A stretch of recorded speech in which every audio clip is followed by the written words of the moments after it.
Tottenham are back, ladies and gentlemen. Tottenham Hotspur never went away. I've got all the receipts.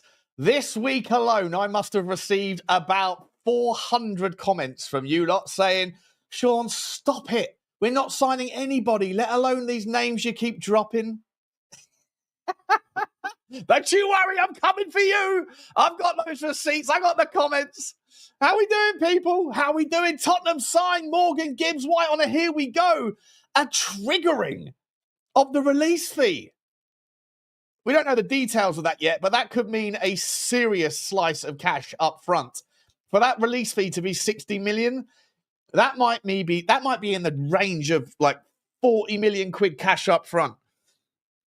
As we have been saying, I have been saying, Johnny's been saying, this channel has been the most vocal for such a long time that money is coming. It's imminent.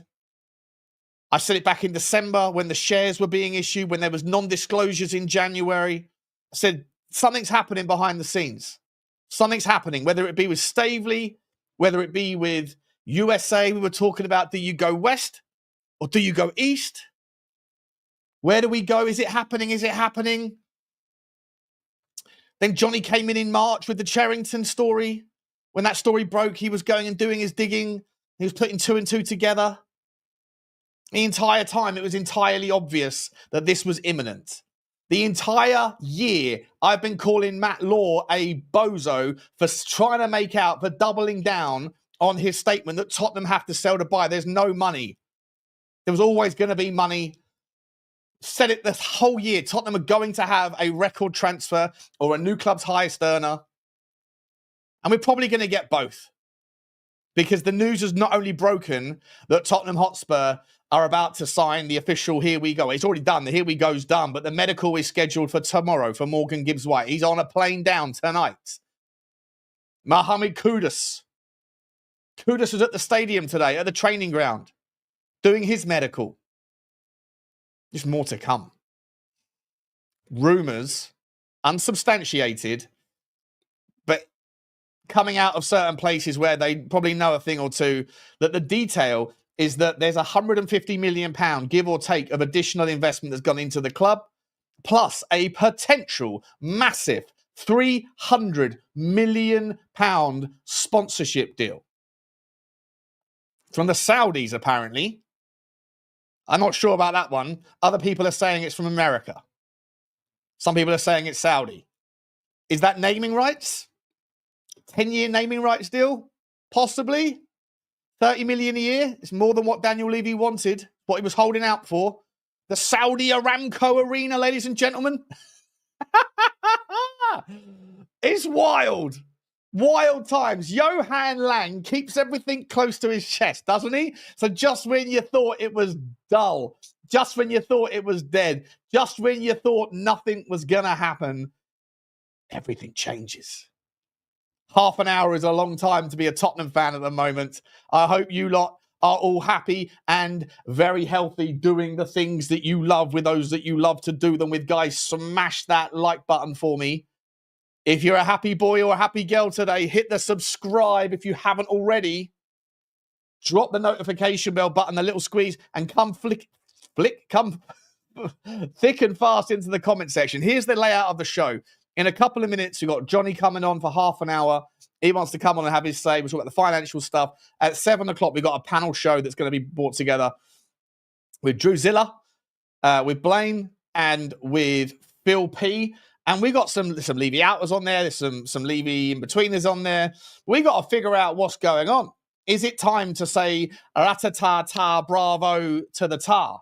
Because it is a really good week in the world of Tottenham. At the same time, guys, at the same time. There's rumours out there that Arsenal might have to walk away from the Gyökeres deal because the guy is just not for doing business. Old sporting man is just not happy. He's moving his numbers, Varandas, and so Arsenal are having a meltdown. West Ham are having a meltdown.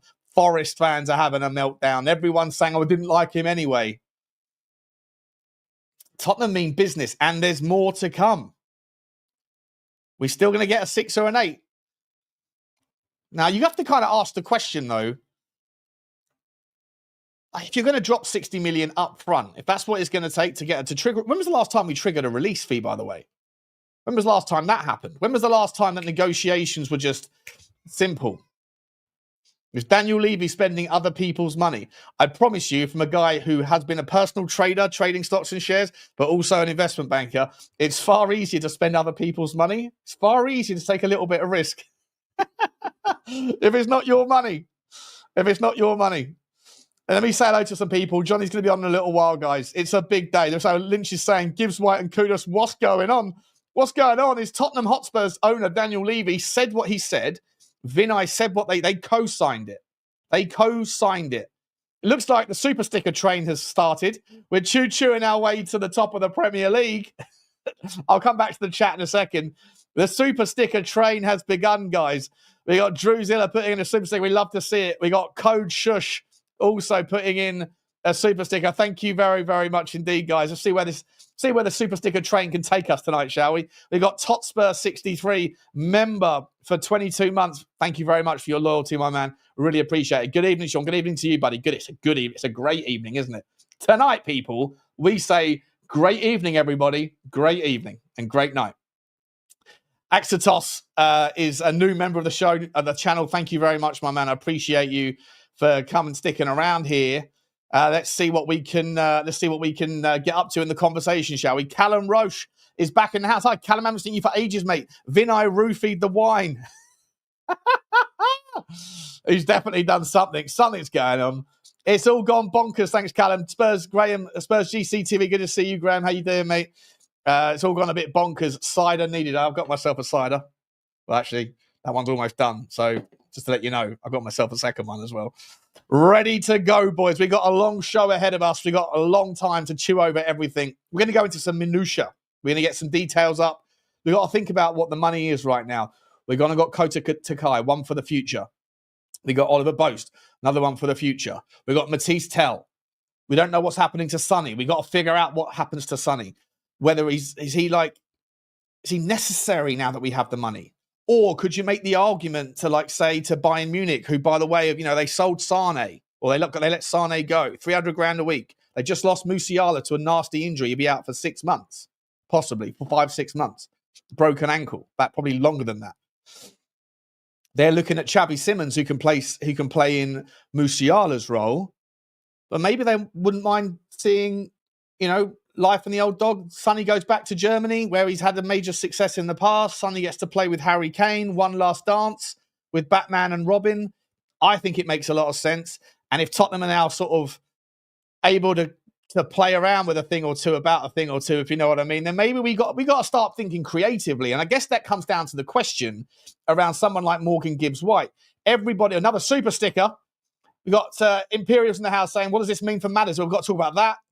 I know certain people are saying, we haven't got, why do you have to worry about minutes? Like, every team has big squads and the best teams have strength in depth.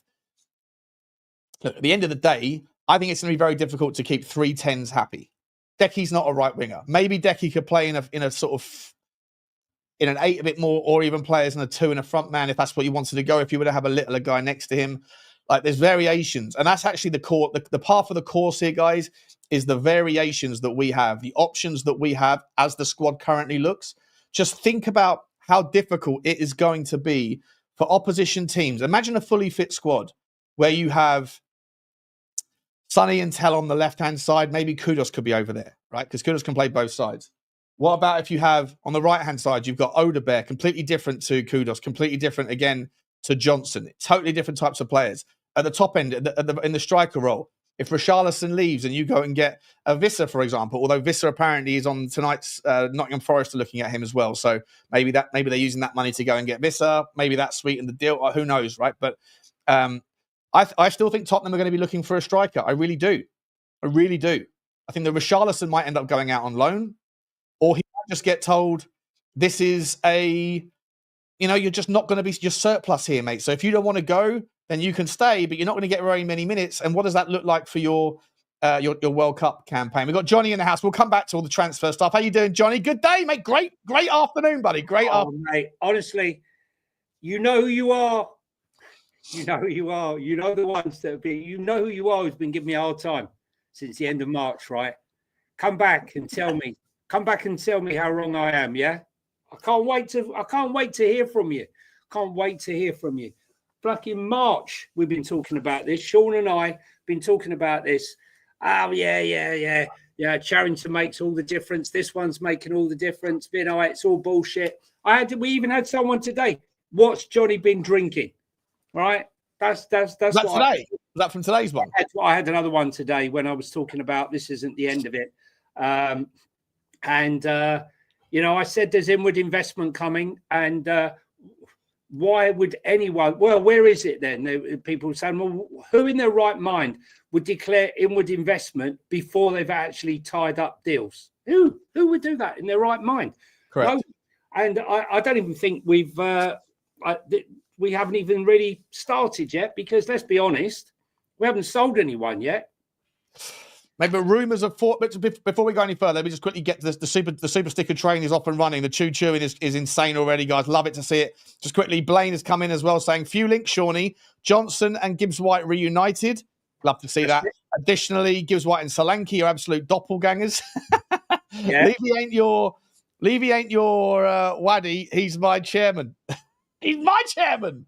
Daniel Levy is my chairman. I never lost faith in the guy. Never lost faith in him. He stepped up. Listen, we'll come back to it in a second. Let me just get the super stickers out of the way. El Dante, another super train. We're stopping off at El Dante's.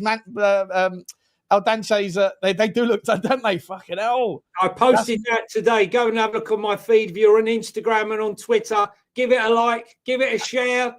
I'm buzzing today. I can't believe one of the hottest days of the year, the hottest day in the transfer window, and I've got to go to a wedding dinner. And I am absolutely gutted. Always happens. Absolutely gutted. I feel like Alistair Gold today. He always goes on holiday and shit happens. But listen, I'm so happy. I'm happy for all the Spurs fans out there who have had to suffer. Day.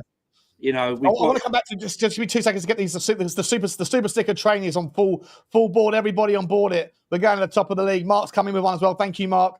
Imperial says, what does this mean for Madders? I'm going to ask Johnny about that in a second, but we've got more to chew through before we get to that. So let me come back to that one. But thank you. And Totspur63 has also come in with a little super sticker. We're stopping off at your gap as well to pick you up. Everyone's on their way to the top of the league. We love to see it. Johnny, just on the news that's out. So George Bannister's come out and said something. Ali Gold's come out and said something. A lot of people now are claiming that they knew things last week. Oh, yeah. And then even Jay, good old Jay, who comes on the channel, he was brilliantly replied to George Bannister and went, so you knew last week. Why didn't you, I don't know, tell us last week? And George was like, I'm not always clear on timelines and stuff. But listen, a lot of people are, and I'm sure some of them know a thing or two.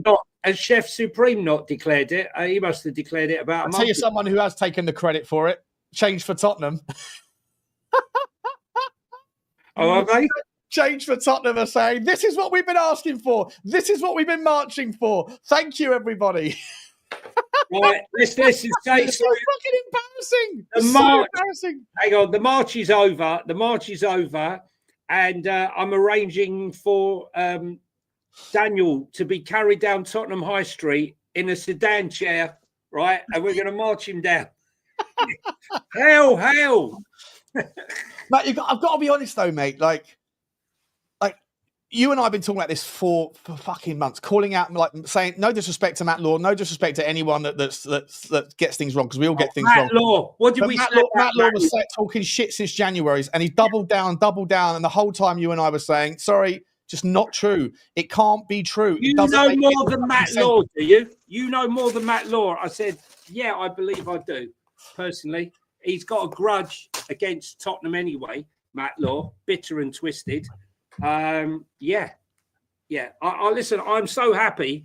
I'm more than happy about myself being right. I'm more happy for the Spurs fans that we're finally getting to, rejoice, on one day. This news. You know what? The problem with it though, Johnny, right, is I was talking to Kaz from Never a Foul a minute ago. He's like, "Can you come on the show later?" I said, "I don't think I'll have time." But he was like, "I was like, are you? How you feeling?" He's like, "Yeah, Tottenham are going to be a problem." And I was like, "Yeah, you're damn right they are." And he's like, "You know what the thing is though, Sean, is that sometimes like it's better to like spread these announcements out."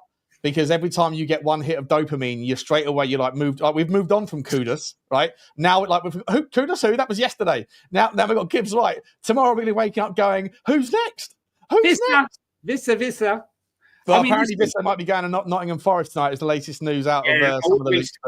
I wouldn't be surprised. They're using that money to. But listen, let's be honest, right? He's still got improvement in him. Who? White. For sure. And mate, he's had 3 great seasons in the Premier League. Every season better than the last. He's not a massive goal scorer. What he is a provider. He's a provider. His stats look fucking horrendous, to be honest. I did a video about him earlier. I love Morgan Gibbs-White, and I put up his stats. I was like, actually, these stats look fucking shit. His stats are terrible. Yeah, his stats look terrible. His stats are terrible. What he is good at is, I think people like the name. We could be, as I said, linked to Carlos Kickerball tomorrow, and everyone will be wetting themselves. I think the thing is, he's very good at winning back the ball. Yeah, he's a monster. And you know what? I spoke to Pete. You know, Pete comes on the channel. People call him Grumpy Pete. Yeah, Grumpy Pete. Yeah, I love. He's so funny, funniest guy ever. He goes, you know what it is, Sean? Right? Because I don't know necessarily if I love him, but I think he's the sort of CUNT that you need. Right? He goes, I'm going to swap the word for grunt instead, right? Just because it's the way he said it. He goes, sometimes like he's not necessarily like the cultured midfielder, but he's a proper grunt. He's the sort of guy that you go down the pub, he'd smash your head with an ashtray. And I was like laughing. He goes, yeah, but he's a horrible little git, but that's the sort of guy you need, because Tottenham don't have any of that sort of character in the team. We need some fight, some steel, some nastiness. I think what Frank has gone for here are 3 players, in fairness, because I'm going to include Mathys Tel, that he feels that he can improve to make them better. They have the natural assets, but they are raw materials. They're raw gemstones that need fine-tuning. Kudos, second most take-ons in the whole of Europe behind Yamin Lamau. Yeah? Yeah. His end product is absolute dog shit. Okay? It's dog shit. 3 assists, okay? Needs massive improvement. The same with Mathys Tel, right? Same with Mathys Tel. And let's be honest, Morgan Gibbs-White, his goal output is poor, but his assists are very good. And I think you could find him playing in the 10, Sean. I think you could find him playing in the 10. Who? Morgan Gibbs-White. When he'll be in the 10. He's a 10. Yeah. Yeah. I mean, he can play in the 8. I still think, though, mate, I've still got to ask. It begs the question. I've heard Sava saying, like, why are people saying that one of them's got to go? Like, why can't you keep all 3? It's going to be impossible. You can't keep all 3 of them happy if they're all fully fit. Yeah, but that's not how it works, Sean. It's not how it works. This is a squad-based game now. 3 10s. Yeah. Who are the 3 10s at Arsenal? If you want us to go through Arsenal's midfield, no, I'm just saying, you're saying one position to have 3 people. Do you want to be a challenger who has strength in depth? We moan every single year. We've got no depth. There's no depth on the bench. There's no depth in attack. There's no depth at the back. And now we have too many players, mate. We have too many players. Yes, I know. But Sean, right? I'm not getting rid of. So who do you want to get rid of? I'm not going to get rid of. We got Morgan Gibbs-White, Kulu, and Maddison. Not a problem, mate.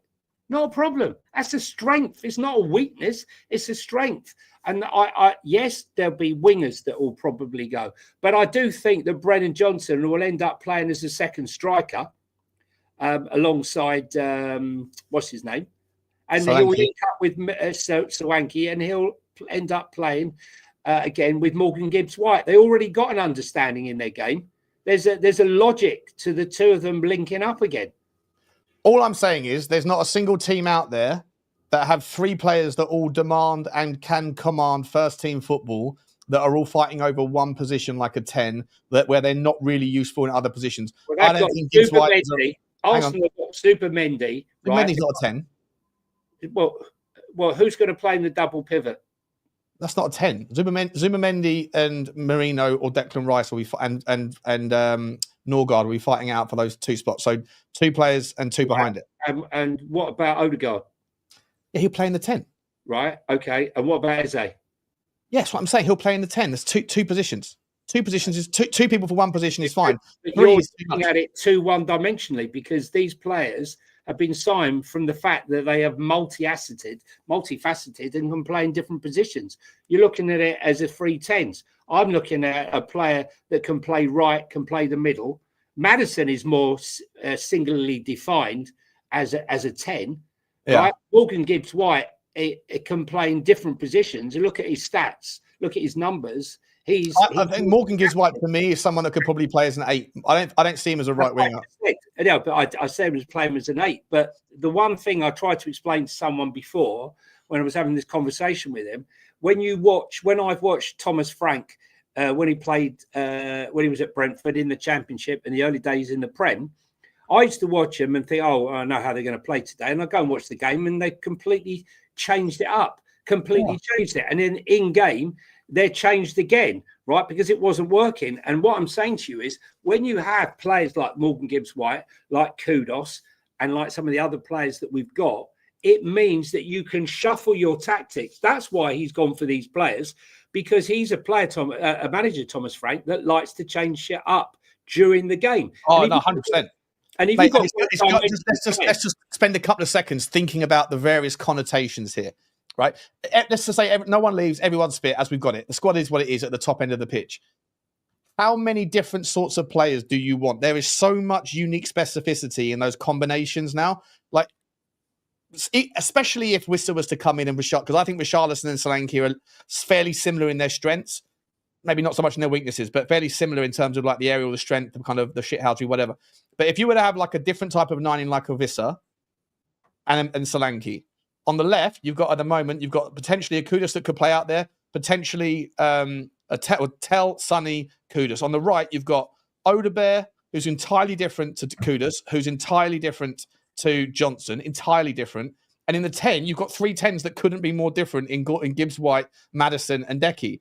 The amount of combinations, any given weekday, the opposition aren't going to have a fucking clue who to expect to be playing against, because the amount of in-game transitions and tactics that can be pivoted here, like it's like a veritable smorgasbord of options here for Thomas Frank, isn't it? It's such an impressive little pivot we've made here. I know how Thomas Frank. I probably watched Thomas Frank more than I can comfortably say. I think I watched Thomas Frank Brentford more than majority of Spurs fans have, right? And it's for a specific reason. But I can 100% see the logic in the signing of Kudos and Morgan Gibbs-White. As I said, I've seen him change tactics 3 times within a game. My mate, who you know who's in football, he used to come back from games and he's going, every time I go and see Thomas Frank, you never know what you're going to get. You never know. And if I don't know, opposition teams don't know. He changes it in the game.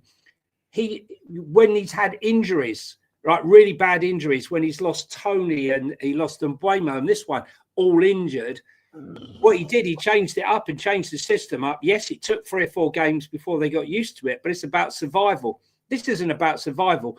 Now we're going to see all those idiots that said, oh, Thomas Frank, we bought a defensive coach. No, we have not bought a defensive coach. You're talking absolutely. Who said that? Lots of people when we say, really? Look how they play Brentford play. He's playing with Brentford.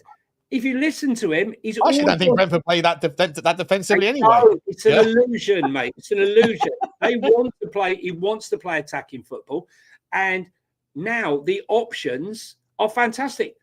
Who's gonna be the fall guy?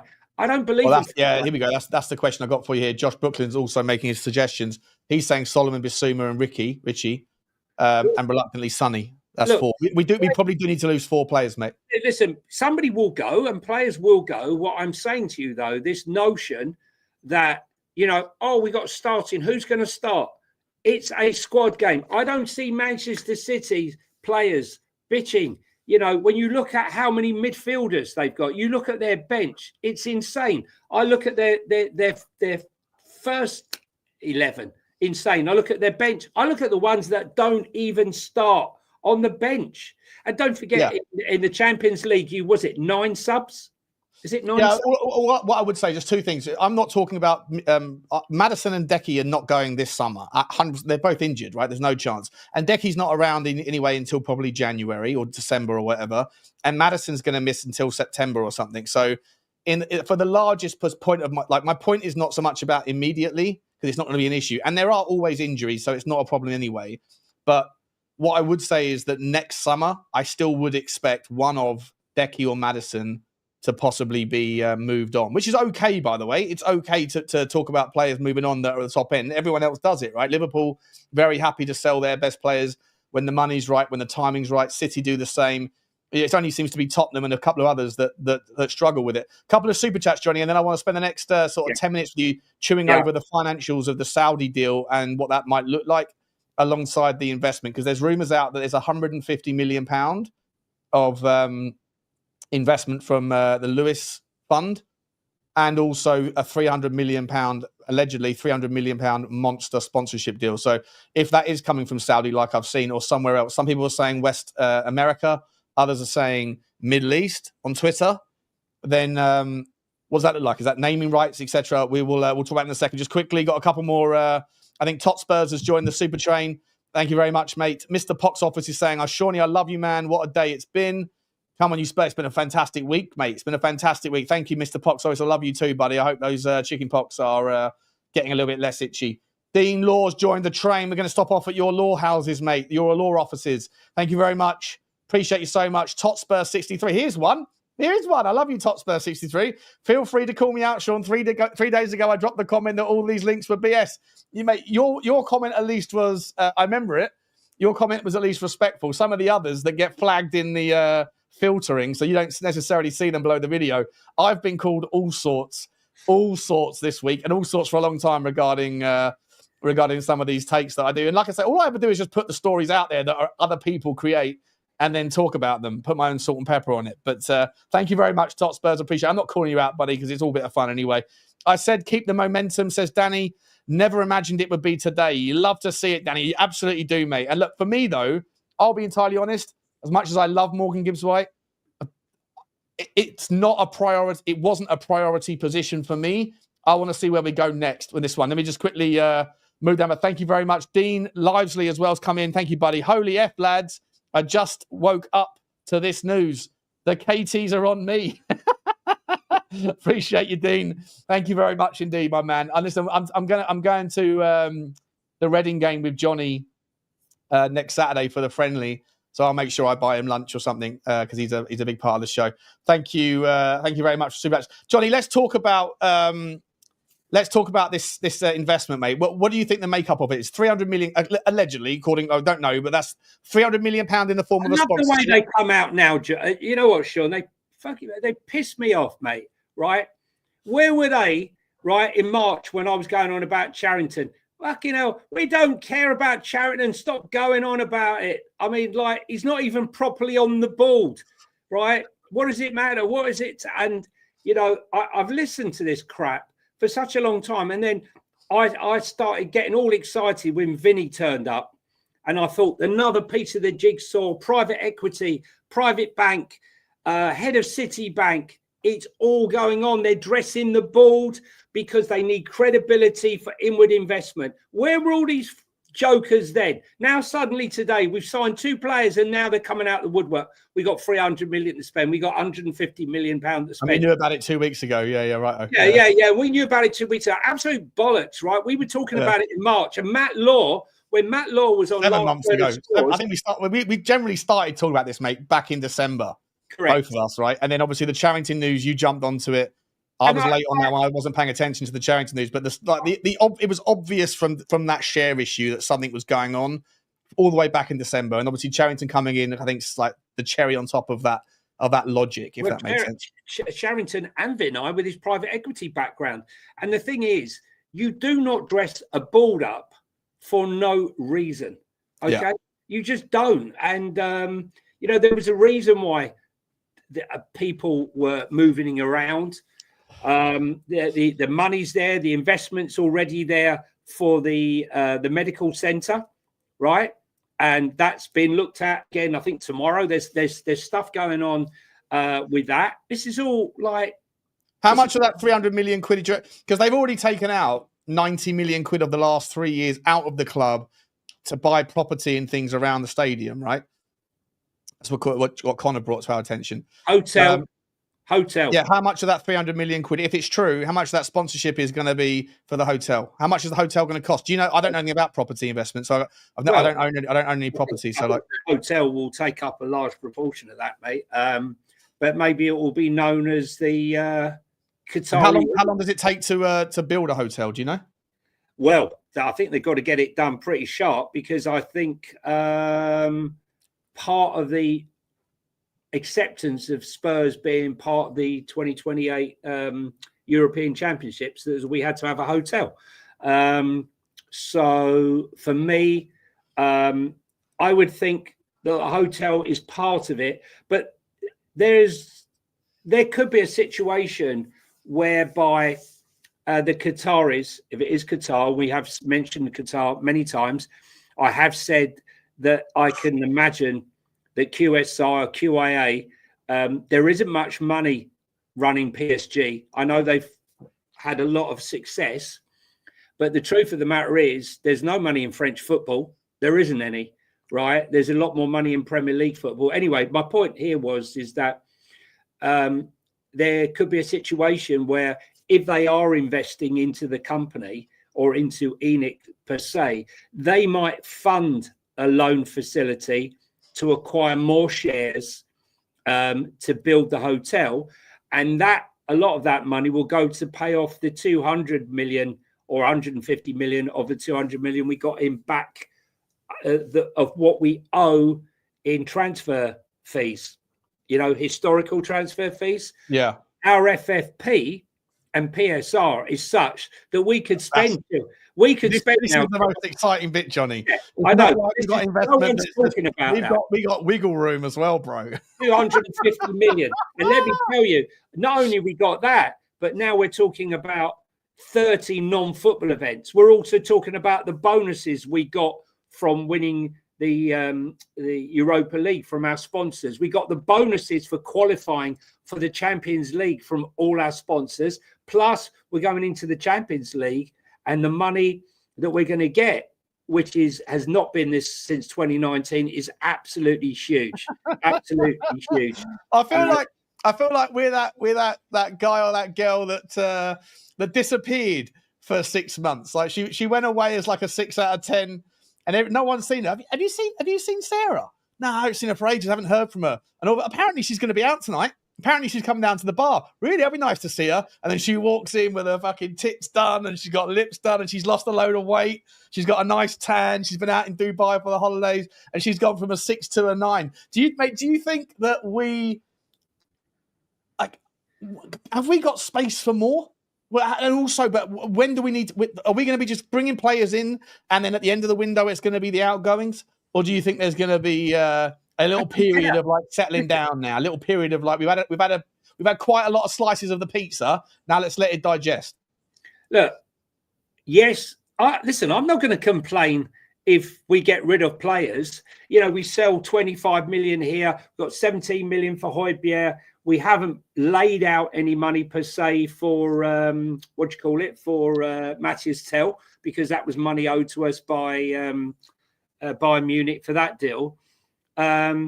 We got to pay for a couple of the January signings, but they're not massive signings. They're not massive deals. But yes, we could sell Manos Solomon, who we paid nothing for, and get £20 million for. We could sell. There's lots of assets we can sell, Sean. There's plenty of assets.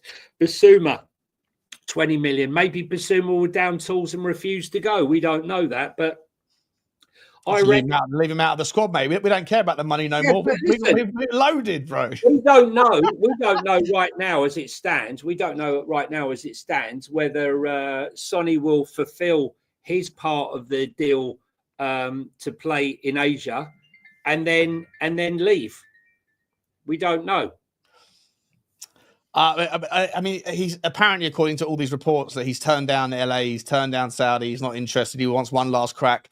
I got to be honest though, mate, with people like Morgan Gibbs-White coming in, as Blaine said a minute ago, you have the kind of the reality of the situation that is that Morgan Gibbs-White and Brennan Johnson have got a brilliant relationship in the past. So does this give Brennan Johnson enough sort of hopium that he's going to be a main part of the team off the right?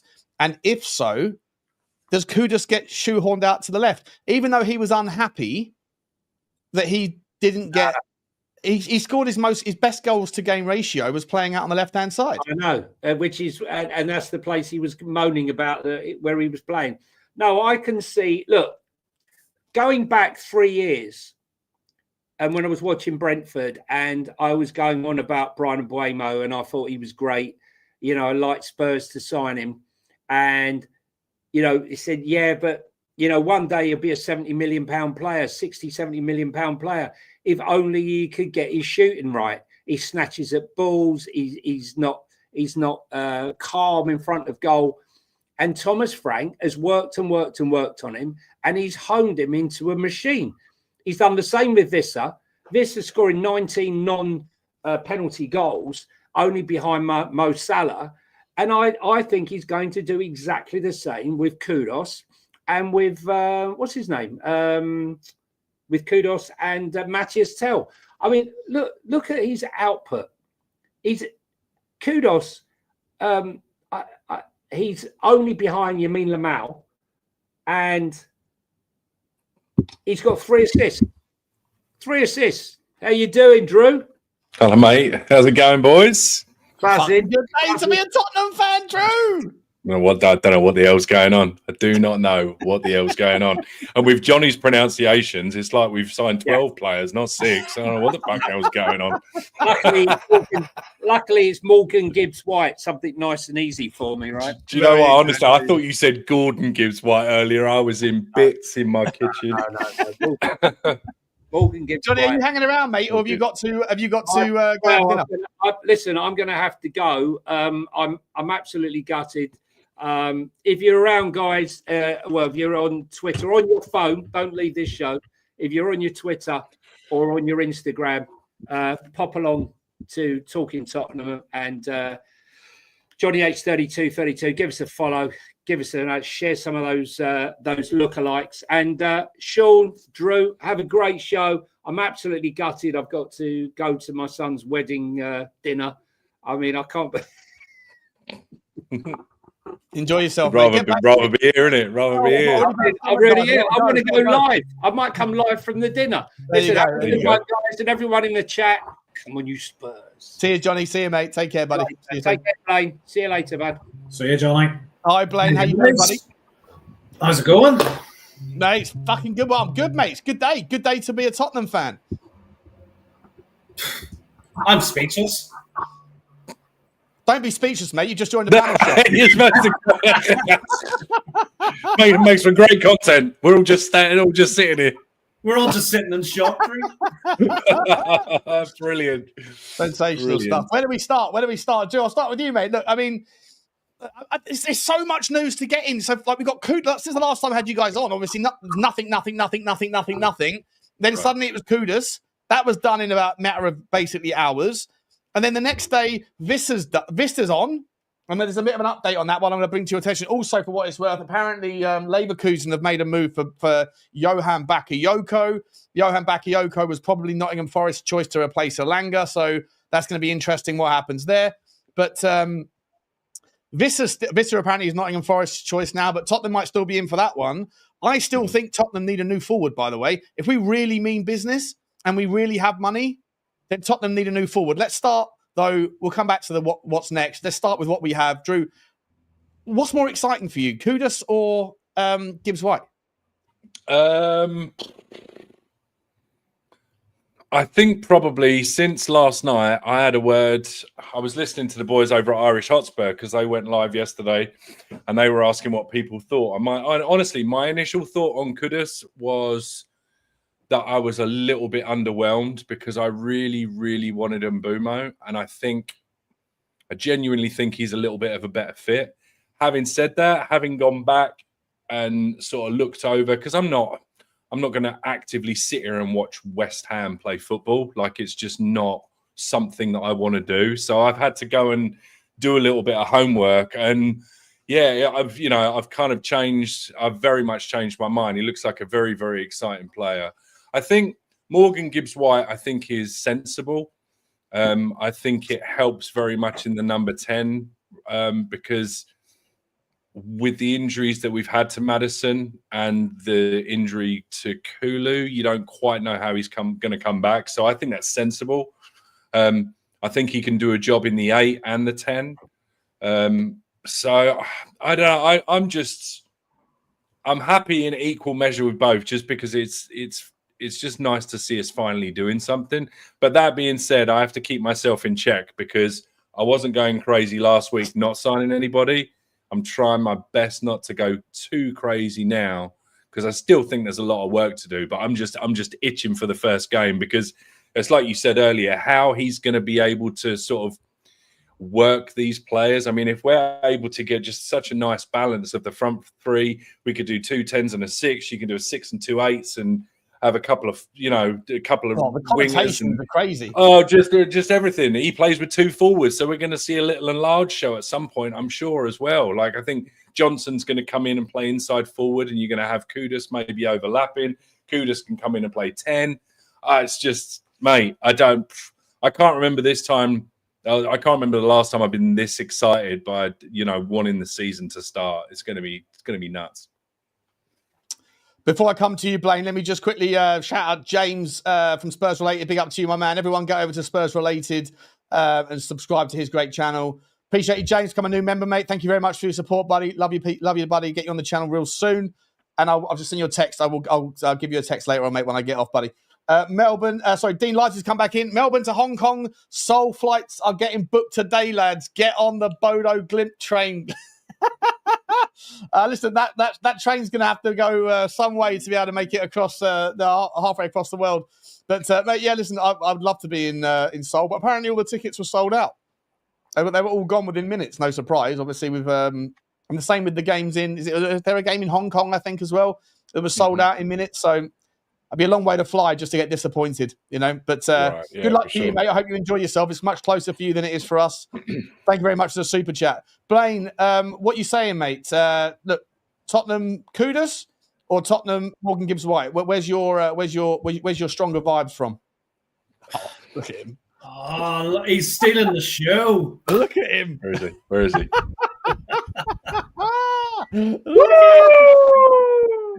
Hi, Phil. How you doing, mate? Just like we lost him. I'm back in business, baby.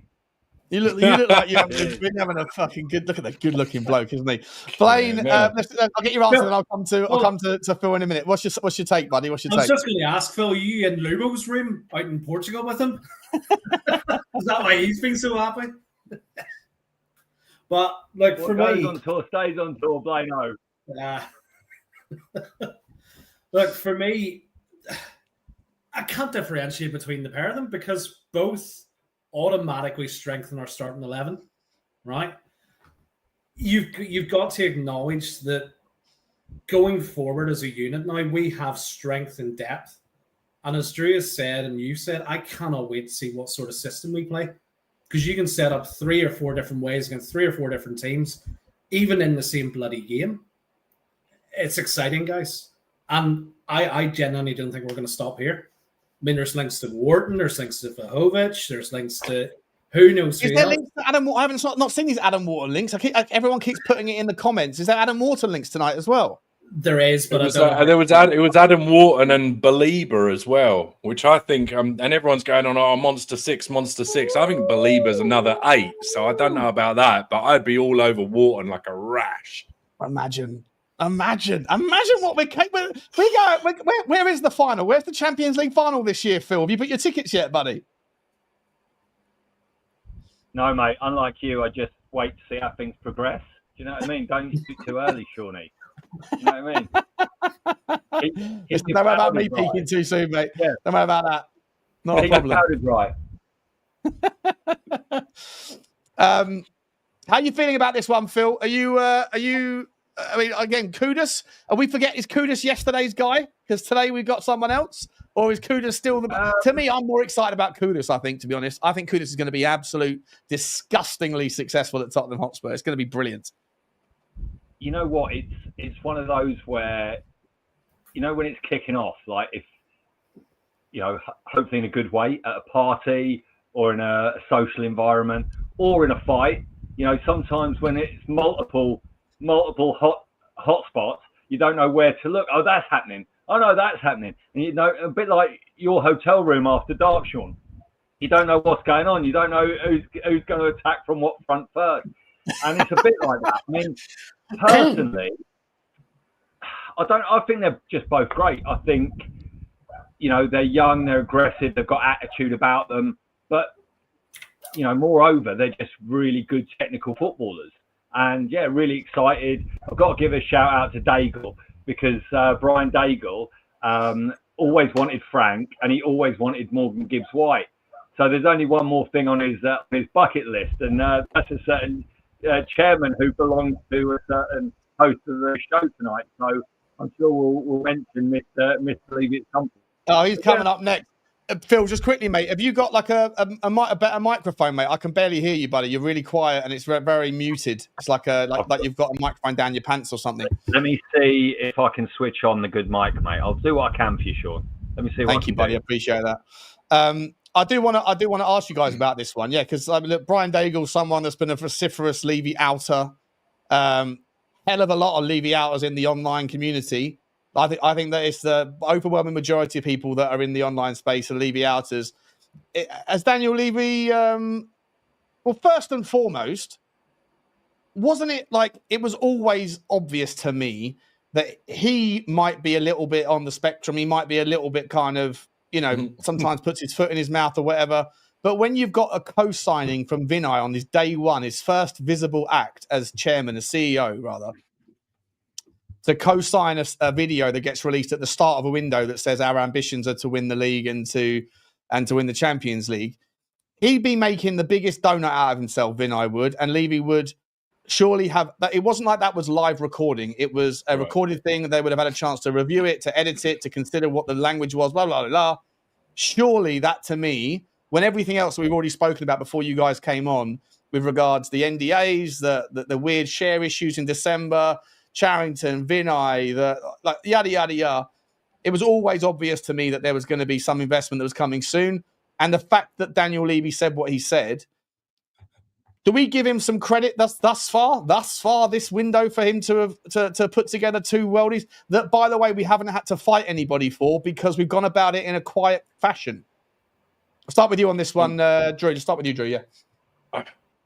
He's always had, I've always given him kudos for his business acumen. But I've always liked him or wanted him to either step out the way and get somebody else who actually knows football, get them in charge. And I remember when he did that with Frank Arneson, and then Arneson decided to jump ship pretty quickly and head off down the road to Chelsea. I remember when, you know, he did it the first time when he brought Paratici in, and I thought we were going there, and then obviously that derailed. So the thing is, Sean, is that we don't actually know if it's him right now, do we? I mean, I don't know if it's him saying, all right, yeah, let's go, or if Vinny spiked the vino and he's actually kind of, you know, maybe he's being told that this is the way it's got to be done because everybody behind the scenes is actually a little bit fed up with the way it has been done. So I'm not sure. I don't want to give him too much credit, but by the same token, I'd be happily give him credit if we do finally, you know, if it does turn around and say it's all him and he's finally decided to take the blue pill instead of the red pill. But I think there's a little bit more to it. I've got a feeling people behind the scenes are sort of saying, "Come on, Daniel, you've got to, we've got to broaden our ideas or broaden what we do behind the scenes because up until now it hasn't worked. And last year, you know, if the three teams below us had been any worse, we'd have been in a real situation. So I think, I mean, it's everything that we've been asking for, right? So somebody behind the scenes has come to has finally come to the table. I mean, I don't know what you're saying, Blaine. I don't know your thoughts. Well, I remember, Sean, it wasn't even start of this year. It was like back about this time last year, was it not? When we were talking about Amanda Stavely apparently signing NDAs. That was January. Was January. Cheaper times flying. Yeah. But since then, it's just gather pace and gather pace. Have we had any confirmation? Is this from America? Is this from Saudi? Where do we think it's come from? Because if that's the case, that will have been going on for 6 or 9 months, even longer. And you have to give Levy credit for that because the others weren't there at that time. Yeah, I mean, look, when Change for Tottenham came out and took the credit for Donna Cullen leaving, that was laughable. But them coming out and taking credit for this one today is... I mean, all credibility's out the window. And don't get me wrong, like, I respect what they do. I respect the effort, the energy, the passion, the time, the attention, all that stuff. And I've been to all 3 protests. I think I'm one of about 50 people that have. So, you know, I'm not taking anything away from what they do, but they shouldn't be taking credit for things that probably started about 2 years ago, let's be honest. Yeah, but hold on, Sean. Hold on. You're the one who says if you're going to, like, give... You know, by the same logic of if the buck stops at the top, so we've got to give Levy credit where credit's due, and I agree with that, to be fair, then surely Change for Tottenham, you know, it's they've been there, you know, it's all part of the mix. Maybe they're just a little part of the magic equation that's up on the chalkboard. For sure. Yeah, listen, house. 100%. I always said there's absolutely no direct relationship in the history of football of any owner selling their club as a consequence of protest. There's just no evidence of it at all anywhere, least of all in the Premier League. And I can give you 4 examples of horrendous owners that have been to prison for like child sex offences and things that were the owner when they went in and they're still the owner when they went out, and no amount of protest has changed that, right? Mate, I thought you were going to give us a bomber that a certain ex-Arsenal midfielder had bought a football club there. I thought you were going to tell us some breaking news, mate. Allegedly. Party, come on. Allegedly, Phil. Allegedly, yeah. But the reality is, though, I don't think there's no direct relationship, but indirectly, I definitely see the value of protest. I think it does make people uncomfortable and make them want to do a little bit more to try and get the heat off their back. So I have always said that there's value in it, just not the value that I think that they want, or it won't directly impact the change that they want. But like I say, for like these sorts of things, if we're spending this much money this quickly with more to do, especially if we're throwing around £60 million and triggering a release fee, by the way, which I don't remember the last time we ever did that. And for that to happen, if Morgan Gibbs-White only had a 60 million fee release fee, similar to Eze, I would imagine that fee was large up front. Well, the lads on Tottenham TV tried to look back, and I think the only example they could pull out, so I'm quoting someone else, I'm not taking any responsibility for anything I say ever, and especially for this, but was Toby. Because I think there was a situation where Toby wasn't he owned by a Fletty? But he was playing for Southampton, or it was part of the agreement of how they got him, that there was a release fee. That's the only other time that I can recall. I don't think, certainly in the modern era, I don't think in the last 30 years I can remember any release clause. But just on the Levy bit, the thing I would say, you know, there's so many schools of thought and so many ways you could approach this. There is the thing that, and this is something that my dad's always said, that actually a lot of this is on the head of Smoking Joe, and actually Danny's only the bagman, you know, Danny the bagman Levy. He's just there to sort of grow and really look after the Tottenham Hotspur asset, and obviously on that part he's done a really good job. Now you could maybe put 2 and 2 together, and whether you're one of the conspiracy theorists where you say the trust and the Lewis kids have been involved, they're pushing the envelope on this. You could say apparently 150 million quid of that investment has come from apparently I've got no idea the details, but across all of the reports on Twitter, it's 300 million quid in some sort of monster sponsorship deal, and 150, give or take, in some sort of ownership injection of cash. So that has to come from the fund, the trust fund. Yeah.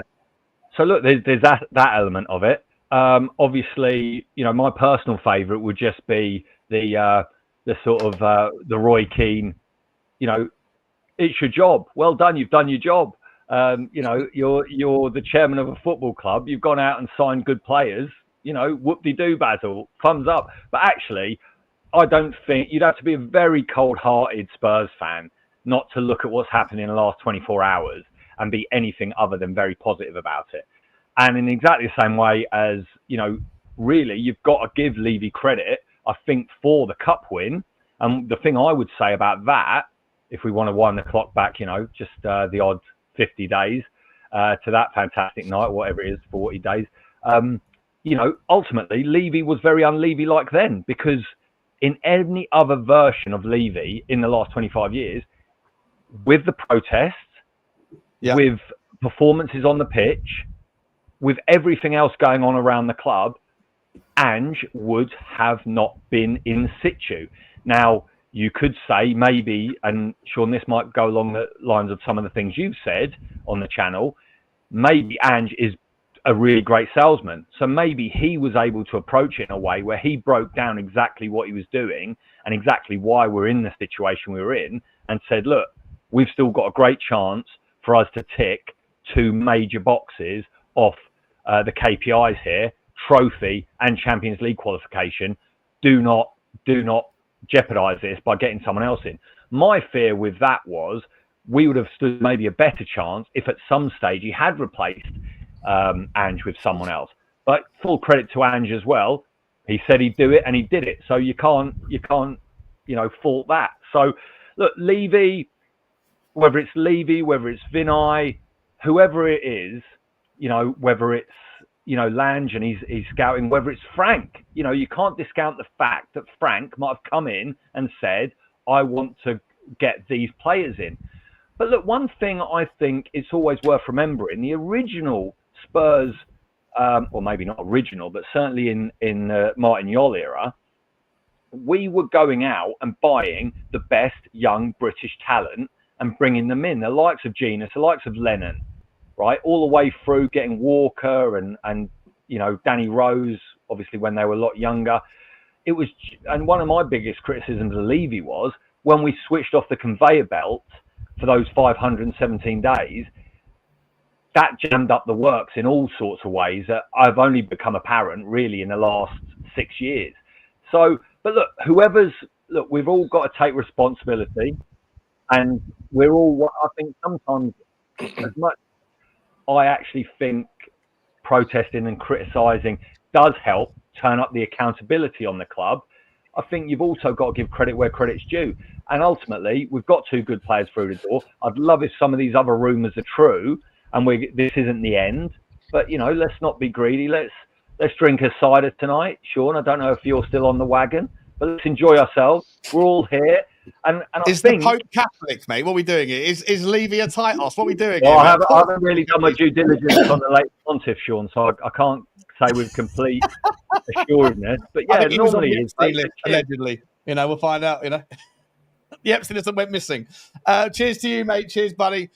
Welcome to the show, Connor. I want to just quickly we're going around the loop here, so I'm going to get Blaine's take on Daniel Levy as well, and then we'll bring you in, Connor. There's 1,550 odd people here, guys. Can you do me a favour? If you're a happy Yido right now, if you're a happy Spurs fan, it takes nothing, it costs nothing. Smash the like button for the channel. Hit the subscribe if you haven't already. If you are watching this, I think subscriber mode is on. So if you want to participate in the chat, all you got to do is tap the subscribe. You can unsubscribe afterwards if you want, but I hope you hang around, and then you get instant access. We really want to get the likes if we can, be audacious, or the audacity of asking 1,000 likes would be absolutely mental for such a good day. Blaine, Daniel Levy, mate, right now, takes a lot of flack from everybody, but today a day to be everybody to kind of go, all right, if I'm going to be a reasonable human being here, I have to say fair play.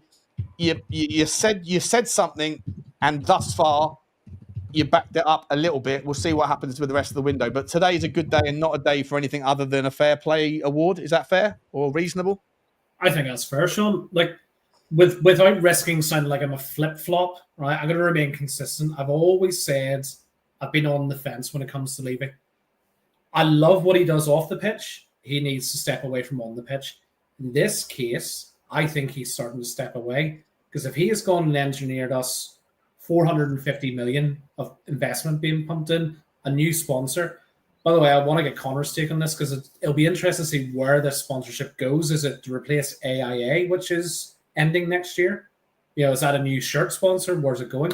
But I think if you've ever had a concern that Levy hasn't been effective, I can understand where you come from. But if you still continue to say that he's not investing now, why? Give me a good reason why. He's gone out and publicly said, we want to win the league. We want to challenge for the Champions League. And already this summer, we're now at 170 million to spend between Tel, Danso, Kudus, and now Morgan Gibbs-White? Something like that. Serious investment. Yeah, a lot of money. A lot of money been spent. But that's just Sean's season ticket, Drew. Do you know what I mean? That's just Sean's season ticket taken care of. Do you know what I mean? So there's plenty more cash for that content. Yeah, I need a lot more investment to get to pay off my monthly Katie's bill at the local Tesco's, to be honest. They got me on tap at the moment. I was going to say, so unless your 2 Tigers sorted for the next 2 weeks. Listen, just quickly before I move on, I forgot to get some super chats done. The super train, or the super sticker train, is still very much on the move. We are on the way to the top of the Premier League, but we're stopping off all over the place tonight. And like I say, all that money is getting put into a side fund to get a lovely little girl in the background to stand there and look pretty for you all, so that when I'm waffling, you got something to look at that's better looking than me. Paul Lasky, last hour I've been buzzing as I got Gibbs-White mixed up with Morgan Rogers. Slightly disappointed now as I've realised he's not actually Rogers. Listen, mate. Sometimes when you're on Viva Street and you phone the girl, the picture doesn't always live up to the girl that knocks on the door. This is the problem. But as long as they're showing you a good time, you can get over it. Thank you very much, Paul. I appreciate you, mate. That's the game. Sometimes look, it's like you're buying a pig in a bag. You don't know what the quality of the meat is until you unwrap it. I'm getting so cancelled. Getting 100% cancelled. Andy Humphrey with a super sticker. Thank you very much, my man. Appreciate you. Where we going, Andy? Where do you live, mate? Where do you live? Let us know where you live, and we'll come and pick you up on the local train station. The Bears Cave has come in, another one with a super sticker as well. Big up to you, mate. Thank you very much. We're going to the cave, apparently. We're going down to the cave. We're going deep down. Appreciate you, Kate and Jimbo. How you doing, Kate and Jimbo? Good to see you. It's like that. It's like take that on the screen. Take something. What a time to be alive. Phil P, sexy swine. So good to see you. Woo! Coys. Great business. Appreciate you, Kate. Yeah, it's a brilliant day, isn't it? A brilliant day. The sun is shining. Bugsy Malone's finally drunk some water.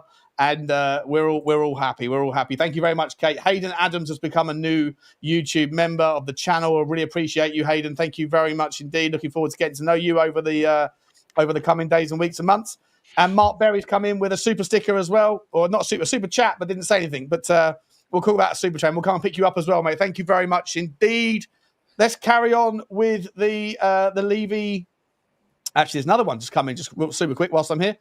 Future's bright, future's lily white. We're going over your part as well, mate. Thank you very much indeed, buddy. Really appreciate this. This is everyone. Everyone wants to see a better looking bird in the background. That's why this one's working. We love it. We love it. We love it. Where do we get to in the chat about Daniel Levy? Drew, have you had your say on Daniel Levy yet? You haven't, have you? Oh yeah, no, I think I have. I think he deserves credit, but I think there's still other people, behind the scenes, still doing bits. I don't think it's all just Levy. And I'm sure Connor will probably, I don't know, but I think he looks like a guy that's going to have more details on finance than I do. Right? Well, Connor, before you kick off, I've just got to say quickly, this is true. I'm not taking a Mickey. I rang my dad on the way up from the tube just to make sure that he hadn't, finally, stormed the battlements at the training ground and taken the security device for the bank login off Levy and gone mental. And Levy was trapped in a cupboard somewhere, but my dad is at home with my mum and it's all good. So it's all Vinay and the poison red wine.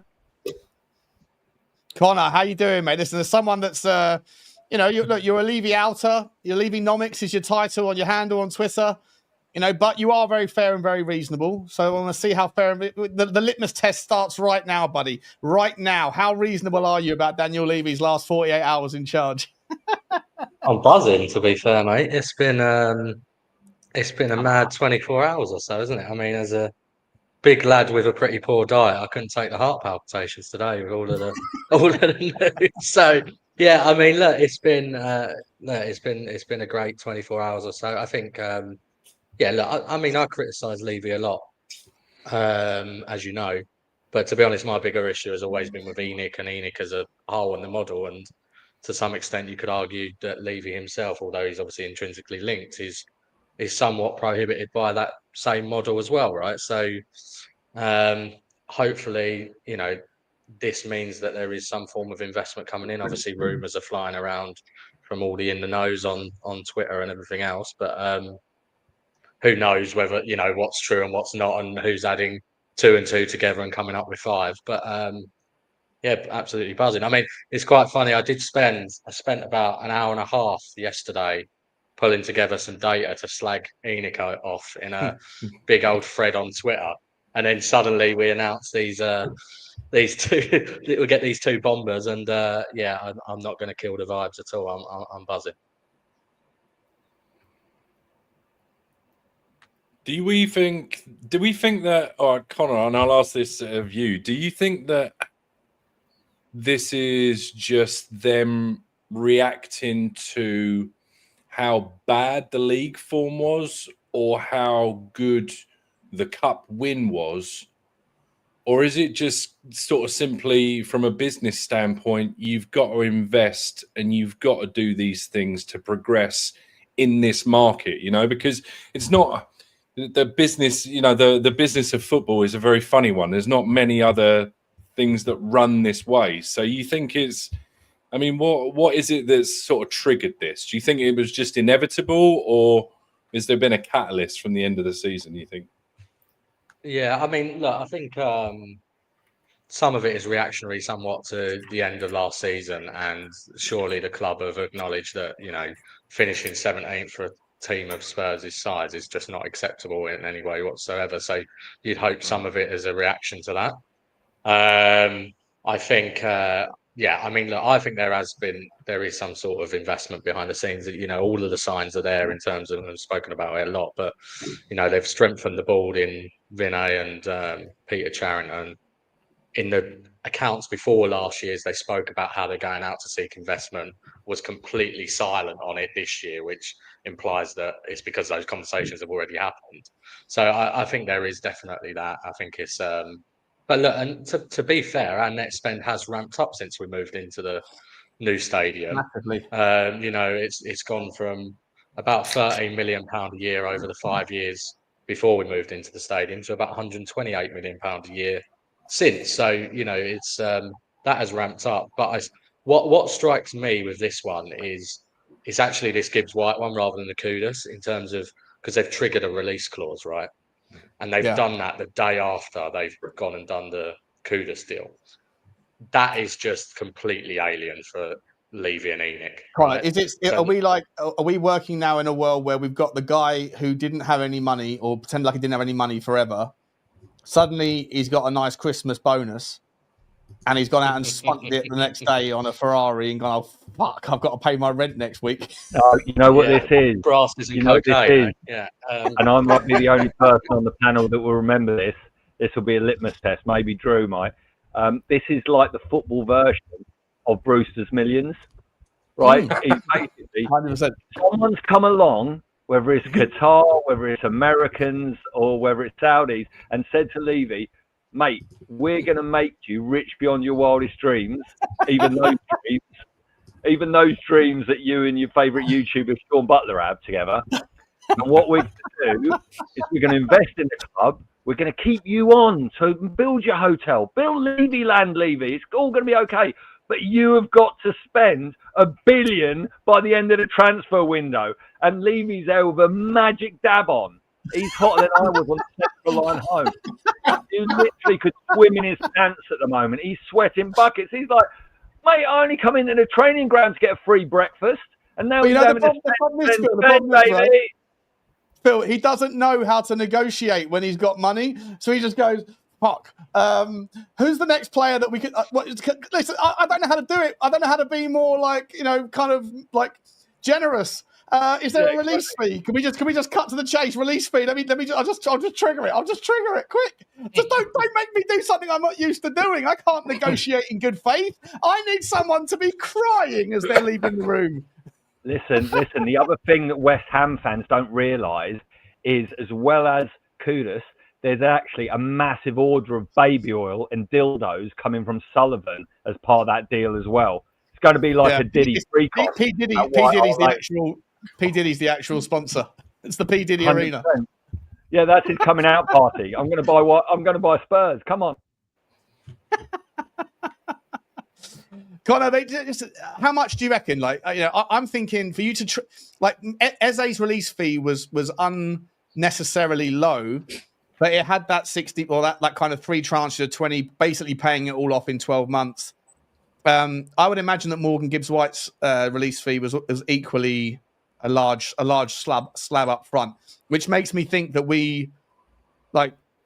I'm only half joking when I say that Daniel Levy doesn't know how to go into negotiations in good faith, and that I'm a little bit concerned because look, I've seen stories out today. Tom Walcott from the Times is now saying Tottenham still have intentions of getting another midfielder, a defensive midfielder, and another younger player in.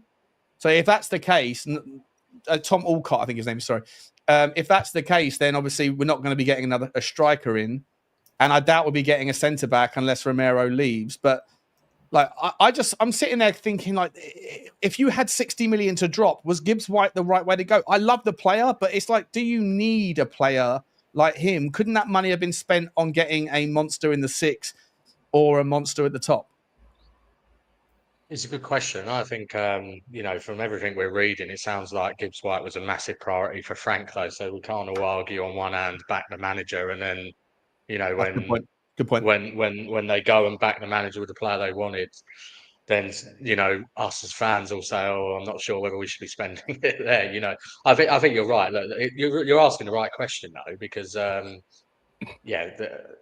paper there's bigger priorities, but at the same time, I mean, we all watched that Europa League final and saw how dire we were creatively as soon as and obviously it didn't matter because we won, but as soon as Maddison was out and Kulusevski's obviously injured for a long time, it might also be the case that maybe Frank just doesn't fancy one of them longer term, and now was the right time for Spurs to trigger that release clause for Gibbs-White and act like a proper football club with a proper strategy longer term, right? So, yeah, let's see. I mean, the in the nose will have you believe that we're still going to potentially go for a Walton as well, and that link is there, and let's see what happens. But I think right now I'm certainly of the ilk of being super positive about it because you're just signing top class players, proven players, and let's work it out later. is my assessment of it. I'm going to come to you, Blaine.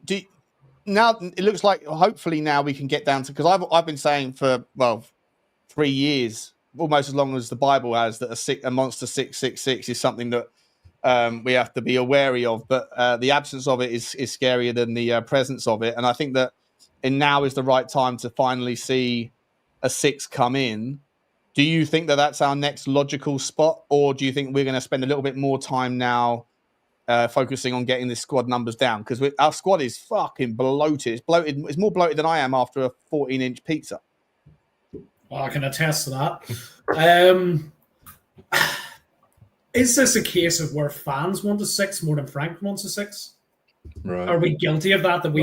Because we've been crying out for one for so long. Under an AND system, it was needed, but under a Frank system, could you get away with having a box-to-box double pivot 8 instead? Do we need that bomb of 6? I don't know. I'm kind of torn between the two because I'd love to see one, but at the same time, if it sacrifices that creativity in midfield, do we really need it? Would we be better, as you say, going investing in another striker, which I think if Richie moves on, we definitely need?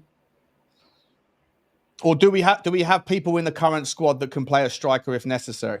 Like, can Sonny do it in a certain system? Because I genuinely think that whilst I've been saying that Sonny needs to be sunset, perfect time for him to leave, don't let him spoil his legacy, all the reasons I'm sure people have heard me say it 100 times, I actually think that if he's willing to play like third part, like third choice here, and you're only asking him to play 20 minutes at the end of a game when he doesn't have to save his legs for the 90 and he can just go into it, and also in a system where he's playing as an inside forward, not as a winger, Blaine, like, part of me thinks that Sonny still on his day is top 3 or 4 best players in our squad.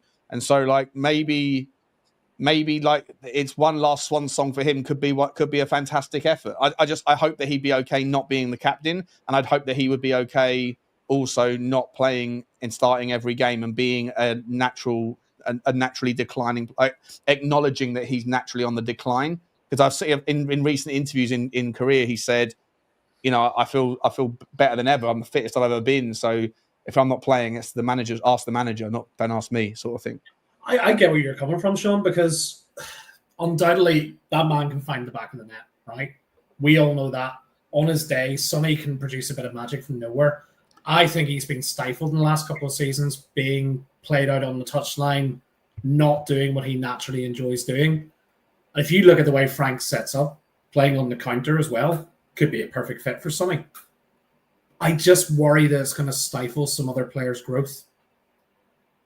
You know, we now have to make room for Tel, Odegaard, Kudus, Johnson. So is Sonny going to be happy being a bit part player? I don't know. What are you saying on this one, Drew? I feel like if you can convince him, and it's the fittest Sonny, and you can get, you know, on any given game, a really, really solid, powerful 45 minutes out of him, then I've got absolutely no problem with it. I like the fact that you can have, you know, I mean, even if it was just the squad now, you've obviously got, you know, Solanke, Richie, then Sonny that could do a job, because arguably he's still the best finisher with his left and his right foot. And he works better running onto balls. He doesn't really, I think he's maybe lost a step to be able to create his own chances too much, but I still think he's got the ability to run past somebody on a line and get onto the end of something and be able to put it away clinically. So I've got no problem with that. And I like the fact that you've now got, you know, Tel, who can do a job there, I think, given time. And also Johnson, who, you know, back post merchant. I don't necessarily know that you need to worry too much about that. I would be more than happy with that lot as a rotation. And when you take into account that Champions League, you've already got 8 more games, I think there's enough minutes there between those guys to be able to make it work. I think it's almost kind of perfect. I mean, if Sonny wants to go off somewhere and get a 2-3 year deal and do that, then that's fine. But I think it's the perfect another year. He's the right age to then have Tel as the understudy, to then have Micky Moore also popping in and doing bits on that side as well. And I think all the players that you mentioned there, like Kudus can step into a 10. Morgan Gibbs-White is an 8 and a 10. Tel can play, I think, both wings and forward. You've got so many versatile players. And I think there was a time last season, and maybe even the season before that, where we were talking about players. We had too many players that were sort of jack of all trades, and we needed players that were actually a little bit more clinical, But I think now we've got quality and versatility rather than just versatility, right? And also a coach, by all accounts, who has been selected because he is supremely good at coaching players and giving them directive. And I mean, look what he's done with bless you, get out of him. But yeah, I think it's a really, really, really, really good front line. There's so many options, and I'm really looking forward to seeing what Frank can do. Coming to you, Phil P. I want to ask you now, like, we've gone from the sublime to the ridiculous, haven't we, very quickly? At the start of the summer, everybody was saying, the forward line has no creativity. The team has no options. We have a right winger that doesn't do what right wingers do. We've got a left winger that's washed. We've got Timo Werner that's just getting paid to do nothing. We've got Solanke who's doing sacrificial lamb stuff and he's nowhere. Richarlison who can't stay fit and he's only good in the air. Like, I think most reasonable Tottenham fans would probably have said at the end of the season that our front line was probably mid-table at best, probably even bottom half of the table in terms of equitable quality. In these two signings, in Kudus and Gibbs-White, as a full package now, and Mathys Tel, of course, where would you say we are in the pecking order with regards our overall strength in the forward line in the Premier League? Look, I think it's really difficult to say, Sean, because I've always been, as much as we're all really excited about the last 24 hours or so, I've always been a big believer that you can't really judge a transfer window until not even the season after, but sometimes years later. You look back at some of the transfer windows in years gone by, like when we signed Sonny, like when we signed Lloris, and you see almost, oh my God, did he come in that window? And you see like them all lining up next to whoever the poor sod was who was the manager then, next to them, and then you think, yeah, actually they had a solid run out for Spurs, and they contributed overall to what we're trying to do. But it's funny that it's difficult to judge last season, because even though I was still not backing Ange, but I wasn't necessarily wanting him to get out of my club, sort of thing. It was really hard to judge any player, whether it be Tel, whether it be Sonny, whoever you want to name, because there were players that we knew were good that were performing, and you could probably say Sonny was a talisman of that sort of argument. So I don't subscribe to the thought of Sonny's legs gone. His legs have gone. Because I just think it was maybe a confidence thing. Maybe it was a coaching thing. Not that it'd been coached out of him, in that maybe the plan wasn't for him to be a take-on merchant, because he never seemed to want to go on the outside at all. The only player and I hope it was last season, I hope it wasn't the season before, the only player I remember him sort of taking down the line constantly and beating even in the box was Trippier. And I just thought maybe it's because, they're old muckers and he knows exactly Trippier's weak spot and he knows he's got him, right? Because he played against him day in, day out in training for several years. So, but now it's difficult for me to judge and answer that question, Sean, which is why I've danced around it for so long, but where we stack up against the others. I knew you'd like that. But I just, look, there's massive rooms for optimism. I'm still optimistic, as much as it would be nice from one aspect, definitely from maybe a financial point of view, as much as I don't want to ever lead the football club in that on that basis. But you've got to say, if we could get 40 million for Sonny, it would help. Albeit, maybe we don't need to now if all these other things that are being rumoured are coming to bear. Ultimately, I think he could have a major part to play, and not just like the odd cameo 20 minutes here and there. Who's to say he could have a really good swan song to his career, because I still think he is pretty fit when he's in foot racing things. It's not like he's treading water. It's not like old moon rubbish, boots. He's not washed, is he? Not completely washed. I feel if he can get himself fully fit, and he can just be asked to do those couple of jobs that he needs to do. And I'm not, the last thing I want to do is diss Ange. But I just think more was expected of some players than they were able to really give in the system. I think we were just stretched all over the place. There were times where you just looked at everyone was just stretched to the point where the injuries took their toll and everyone was just exhausted. I think if you can do sort of a Mohamed Salah thing with Sonny and just say, look, you just stay out there, you just pick up those pockets of space and you just do the job we ask you to do. Don't necessarily worry about tracking back too much. I think if you can fine-tune his minutes to a certain specific way of playing, I think there's a good couple of seasons in there. But yeah, not to the detriment of the team, right, Phil? Yeah, of course. And the thing I just think is, the thing that I'm really hopeful about, even, obviously we all wanted signings. You got signings, right?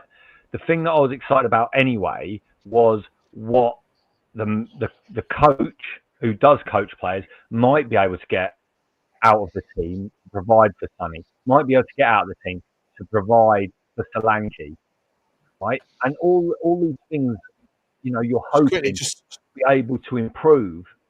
Sorry, Sean, have you got something? Yeah, GB News is saying apparently that Tottenham have made a bid for Adam Wharton as we speak.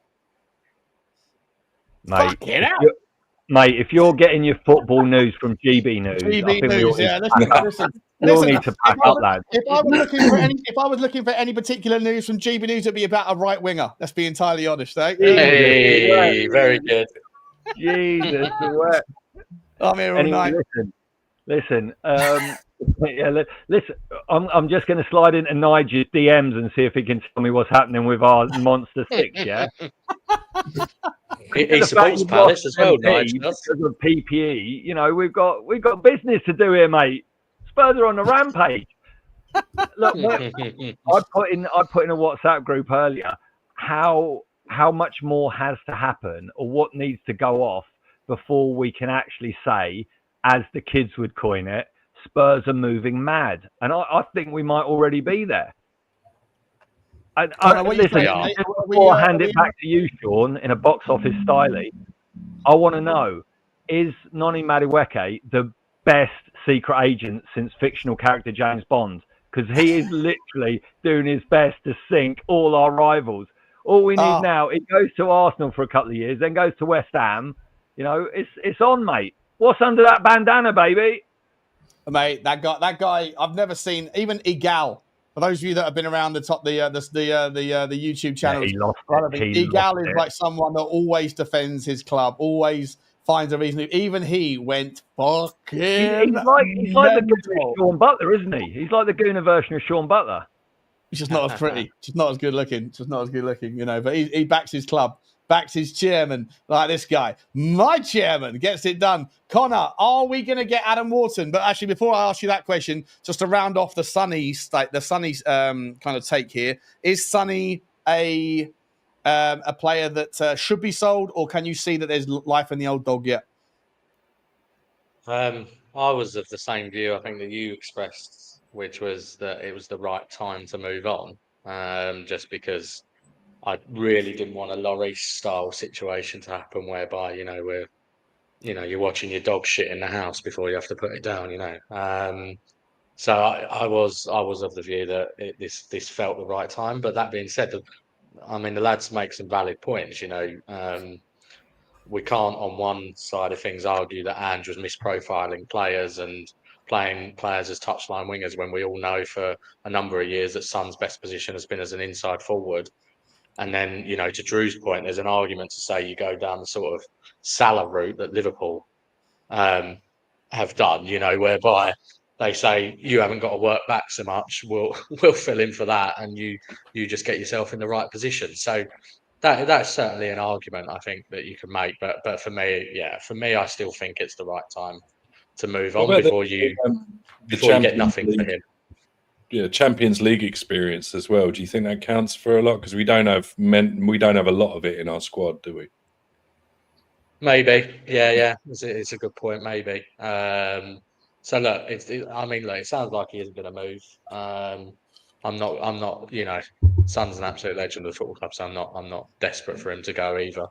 But I just felt like it was in the right natural time. Not least to create some squad space. We've got a lot of. Obviously, we've just added 2. We have a lot of attacking options now, and I'm obviously a fan of having massive depth. But there does come a point where you go, how do you fit them all in? So Solomon has definitely got to go, hasn't he? That's one that definitely has to go. Lads, can I ask a question? Everyone's been talking about like the loving, with Vinay and Sean's mate. When they said we want to win, well, Levy said, Mr. Chairman said, I want to win the league. Failure is not an option. I want to win the Champions League.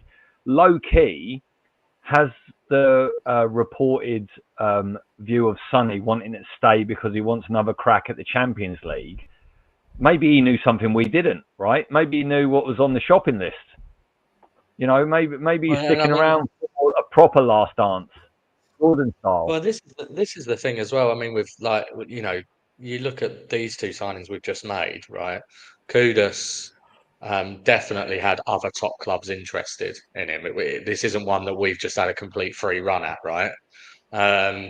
And obviously, he, you know, from the outset, it was reported that we was his priority. So, you know, he's been sold a dream, right? In some way, whether that be you're definitely guaranteed first team football that maybe you wouldn't be at Chelsea or whatever, but there's a dream has been sold. And then Gibbs-White has been heavily linked to Man City throughout this window. And then we've just gone bang one day. So it does, you know, it all supports that something is going on behind the scenes. I mean, obviously, some of the rumours right now about sponsorship deals, etc. I mean, look, this Saudi sponsorship deal, Sean, you probably spoke about it a little bit before I came on. Yeah, let's talk about it. Let's talk about it some more. Yeah, but look, who knows? But what I would say is, and Sean, we spoke about this a little bit the other week, commercial income in football, actually, in the last couple of months, there's been some quite worrying signs about it. So, you know, Chelsea haven't managed to get a front of shirt sponsor. Man United have had a couple of their partners pull out. Juventus's Adidas kit deal was way lower than the previous kit deal that they had. So there was a sign that things are starting to plateau. So if we have managed to secure a huge sponsor, be that stadium naming rights or maybe it's an AIA replacement, they're due to expire in 2027, whatever it is. I mean, that is, you have to give huge kudos, right, to the club for managing to do that at this given time as well. No Shall we pun speculate intended. a little bit though about what that is, right? So 300 million quid. If it look, all speculation at this point. I put out a little jokey tweet saying Saudi Aramco. First of all, we've got to do two fingers, mate, because Connor triggered the kudos drinking game. Oh.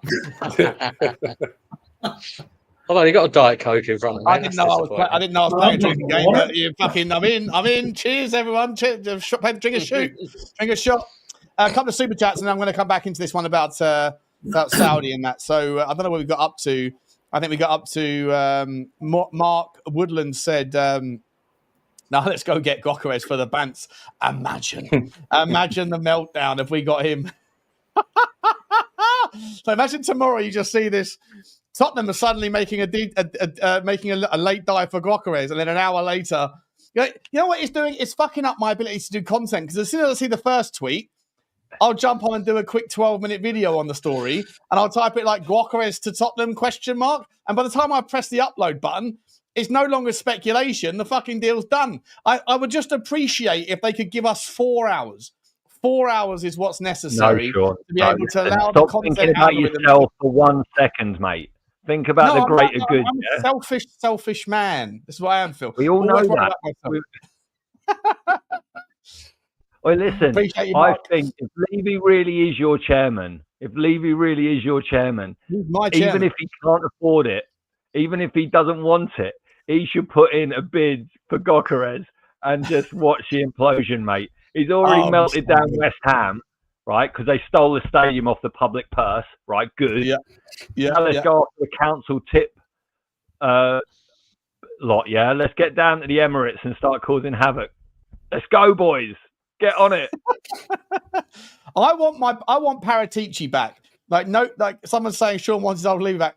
I'm happy with the new Levy. I'm very happy with him so far. But I want my Paratici back, where there was 55 plates spinning. He gave me umpteen bits of content a day. I can't handle this like nothing at all to talk about for days. So I spin the same content in 1,000 different ways.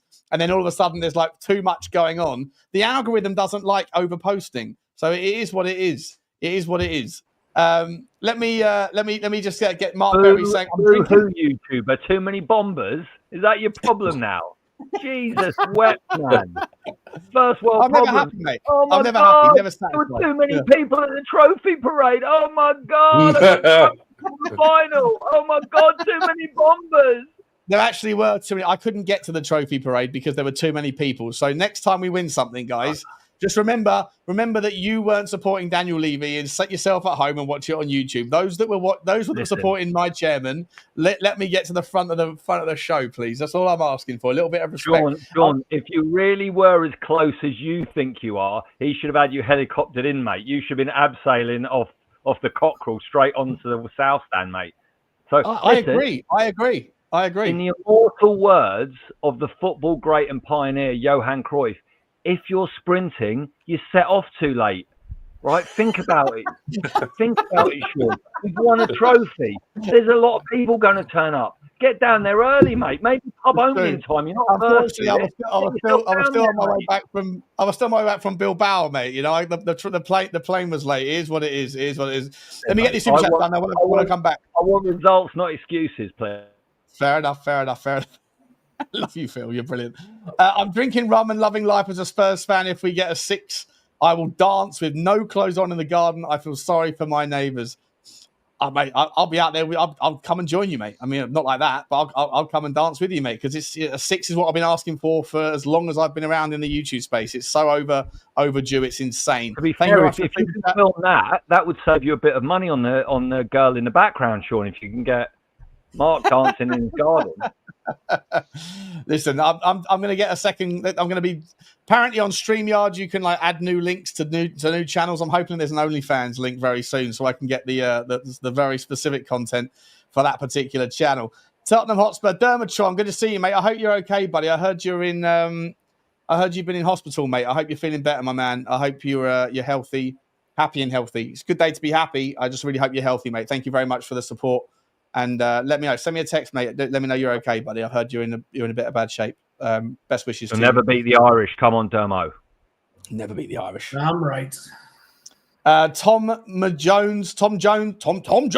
Oh, you can leave your hat on in the garden with the last super chatter. Super stick up. We're on the train again. Thank you very much, Tom. I appreciate you, mate. Thank you very much. Wacky, waka. Sell kudos and Morgan Wibbs Gate. I don't know what we're saying there. We're selling both of them, are we? That's the two we're selling. Thank you very much, mate. Appreciate you. Daniel Fields back in with a super sticker. The train is going back. The train stops at Daniel Fields' house every single day. Appreciate you, Daniel. And Keith West is a new member as well. Thank you very much, Keith. Appreciate your loyalty on the show, mate. Looking forward to getting to know you. Connor, where were we, mate? I wanted to get your take, and then I'll get everyone else's take quickly on the story with if the £300 million story is true, if it's true, 150 injected via Lewis. Although if that's the case, there would be a dilution that should have been announced by now. So maybe that's not necessarily it might be agreed or whatever, or spoken about, but not necessarily. And maybe that's for the hotels or whatever. But if there's a sponsorship deal, then wouldn't that also have to be announced the second that it's signed, Connor? Look, I've been refreshing Company's House today with all these transfers just to see if anything has popped up on any of the Tottenham, and nothing has. And yeah, to your point, if ENIC were injecting any capital, they'd have to do a filing with Company's House, right? So we would see that at some point. That was my alarm. I don't know why that was going off. It wasn't. I thought we were signing someone else then. But that's not to say that they couldn't, have some agreement and then they're going to announce it later officially, later. So, and similarly with a sponsorship deal, right? They may know that's coming. They're just not making the official announcement yet. I've been making this point. The cash flow is not an issue for us, Sean, right?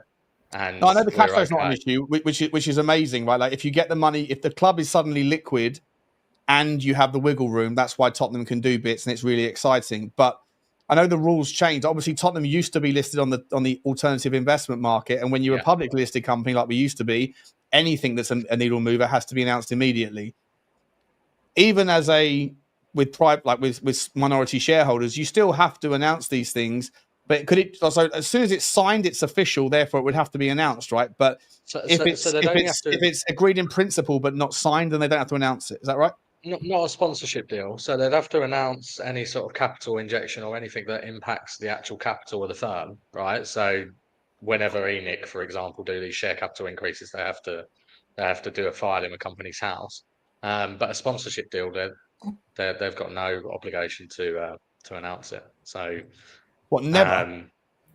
No. I mean, they in reality, I know they you do, would right? announce Because it, the but whole there's no point of the timeline. sponsorship There's no deal is that timeline. you're advertising the partner, right? But there's nothing to say that they need to do that immediately as a private Interesting, because it company. wasn't that long ago that they were criticised for announcing sponsorships with Molten Brown, the official hand cream provider of Tottenham Hotspur, on the same day that but Tottenham part of got that is kicked because they're out of the trying to cup. advertise the partner, right? Isn't it? And so they've obviously agreed to do that. But yeah, no, there's nothing. There's no sort of company's house. Sean, that really I mean, would the be other thing tearing I the was looking league. at. If you Sorry, Phil. sponsored a football club and then didn't want it announced, that would be really deep cover, wouldn't it? 100%. We'd love to see that. But to be But fair, I wonder whether 300 million quid is like. If a deal's sorry, Sean, if a deal's in that, like if a deal is done sponsorship wise, going on the back of what you've said, Connor, I don't think they'd need to announce it straight away, because you could, under the guise of being, commercially sensitive, right? Because you've got your existing sponsors, obviously, that are still in situ, but also, particularly if they're trying to, you'd hope the sponsors are invested then, literally, in Spurs doing well. If you turn around to them and said, actually, we don't want to announce this yet because we want to get these two players over the line at a certain price point, then I'm under that. It would have worked. If that is the case, that has worked in our favour. So let's hope that is. But I was going to say, Connor, you might be the only, well, maybe me, you and Sean might be some of the only three Spurs fans that would have a bomber going off for anything at company's house. But yeah, look, Sean, I mean, the thing is in the short term as well. Let's say they've signed this and they know it's coming, be it investment, proper investment or a sponsorship deal or whatever. This is the argument I've been making. Short term, we've got a positive cash balance, so it's not like we need to announce it now. They injected 35 million back in December as well, right? In terms of extra cash, we had 79 million at the end of last year. With all of the relevant movements, we're probably at something like 60 million. They could use the revolving facility they've got with HSBC if they need to. That's got another 50 million. So it's not like they need to announce it now because they need to have the cash in the door to pay, for this Kudus part of the payment, which is meant to be, a third or whatever, and then the Gibbs-White one. So yeah, I mean, it's obviously in Tottenham's interest to wait, right, to announce any of this stuff. And Connor, if it is Saudi, as it's being rumored to be, that would re-strengthen, as Shauna said to you earlier about Amanda Staveley. Like, if you go all the way back, that NDA, there will be an expiry on that NDA for a certain length of time, whether it's 9 months, 12 months. So maybe they can't announce it until that expires. But it might not have been her, though. It might not have been her. Yeah, but obviously, given her involvement with the Saudis in the past, it makes logical sense in that sense. Possibly, yeah, no, 100%. I mean, I think there's clearly something going on, right? We still don't know. I mean, Johnny and I started the stream with quite our feathers, our peacock feathers, pretty cocksure. But obviously, we don't know anything. We're just assuming and taking the moment to be able to say, well, Johnny especially, I fucking told them all. But I mean, it might turn out that Daniel Levy just happens to be a little bit more, a little bit more bolshy and front running more money. But it would be difficult, to, like you said earlier, given the amount of money we spent on a sort of the last 5 years, to be able to spending the sort of money you're going to have to spend on a Morgan Gibbs-White up front, the amount of money you're going to spend for Kudus, and also Tel and everyone else. What are we on now? We're probably on something like 160 million quid already for the summer, right? If you include Danzo and if you include Tel. Do you think we're going to break 200 million this year, guys? First 200 million pound summer? Don't know, man. I'd be intrigued to know, right? Because I think somebody mentioned it earlier on, just in terms of the way that the pricing structure works for like a Morgan Gibbs-White and having to pay all that up front almost. I mean, I'd like to know the details of it because I'm sure they would have had to have paid a big chunk.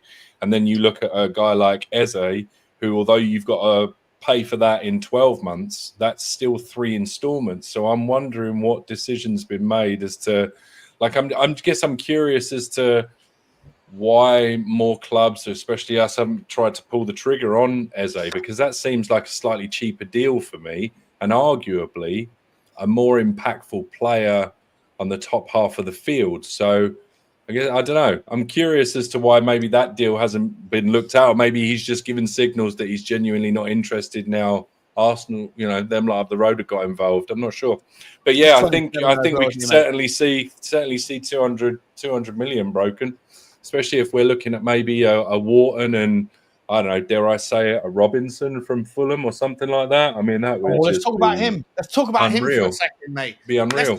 Let's move the story, Drew. I'll stick with you. Let's move the story down the park here, because all of the reports, Tom Alcott saying Tottenham are looking for another younger player and a midfielder. Now, the younger player might fall under the category of defender. We are linked with about half a dozen players, all of whom, by the way, I think are lovely. If we could go and get a Scalvini, I don't care about his injury record. Like, bring him in. He's like the next Bastoni for me, but on the right, I think he's brilliant.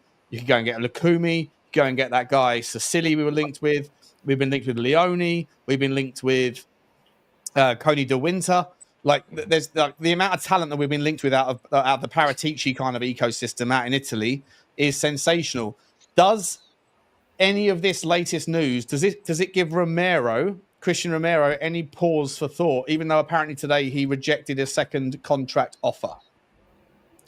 I would think that it's probably, and I know fans won't want to hear it, but it's entirely up to him to at least give it another couple of weeks in the market and see what the deal is. Like, you never want to rush in, right? I mean, he's arguably, if he signs a contract, it's going to be for another, I would think, 4+1, maybe something like that.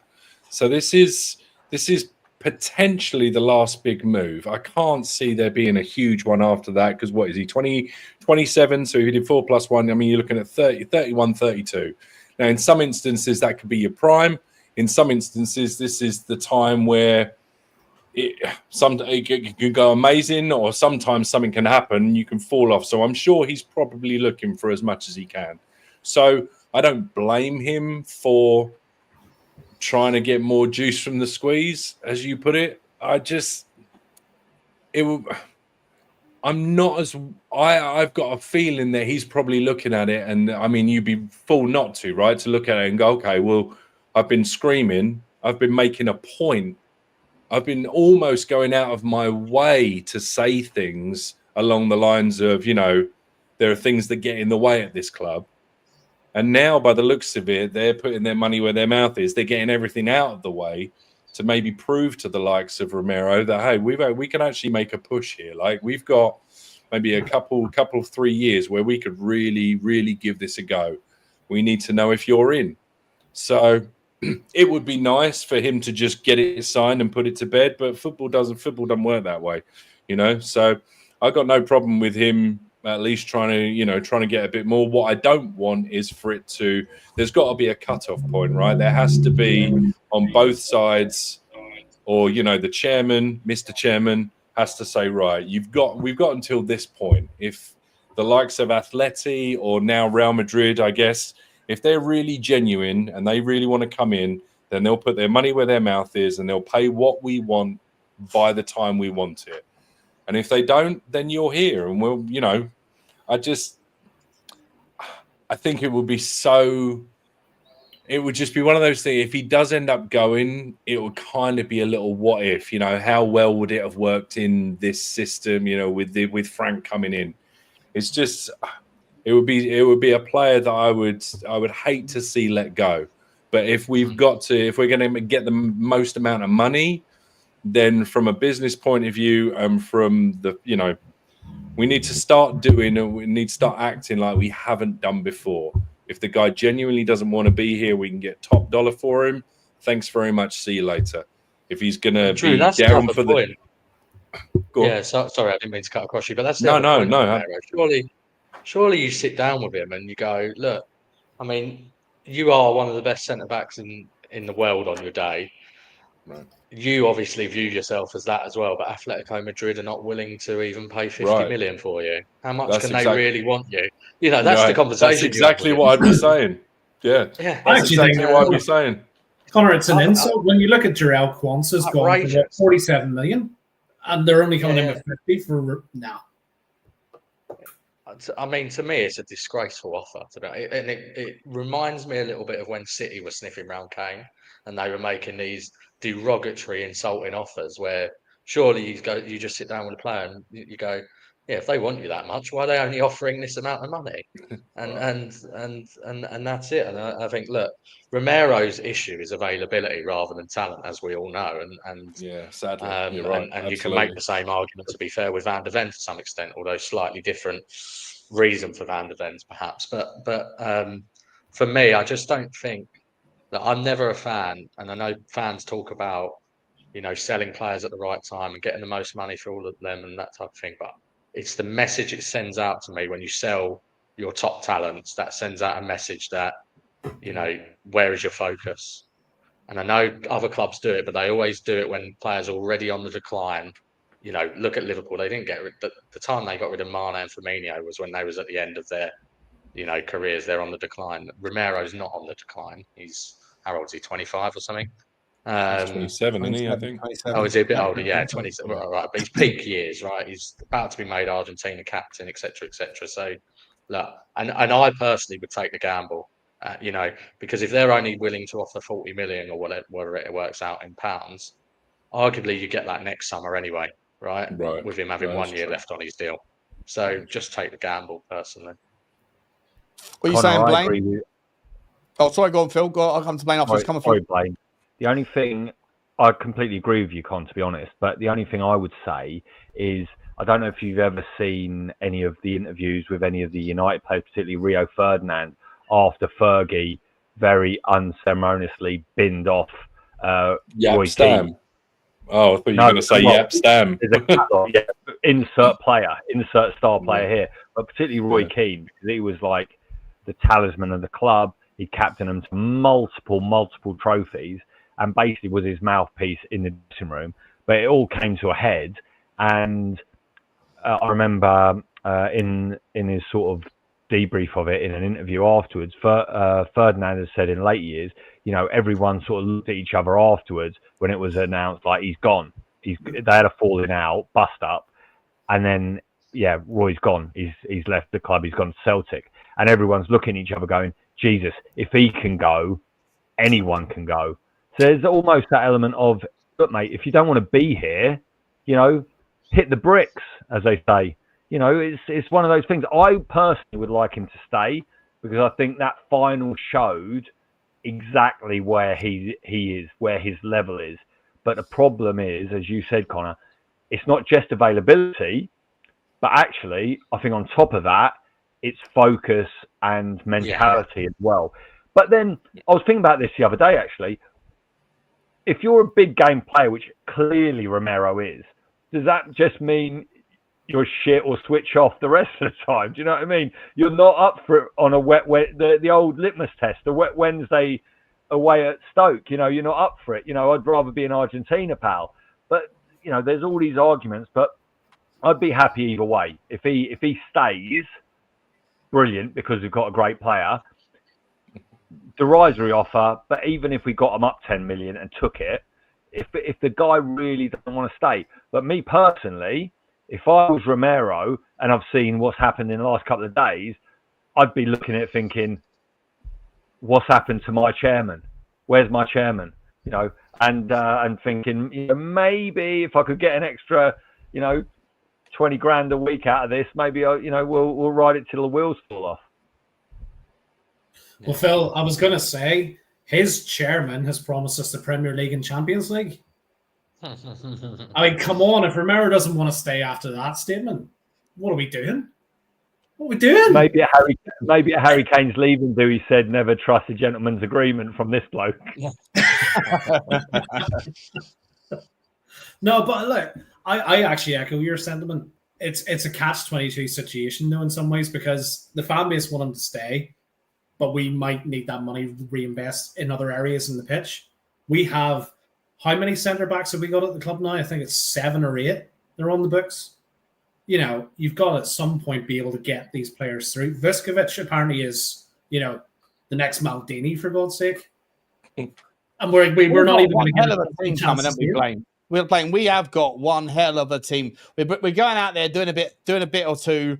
But then behind the scenes, we've got like the Vuskovics coming through, the Mikey Moores, the Jamie Donnellys.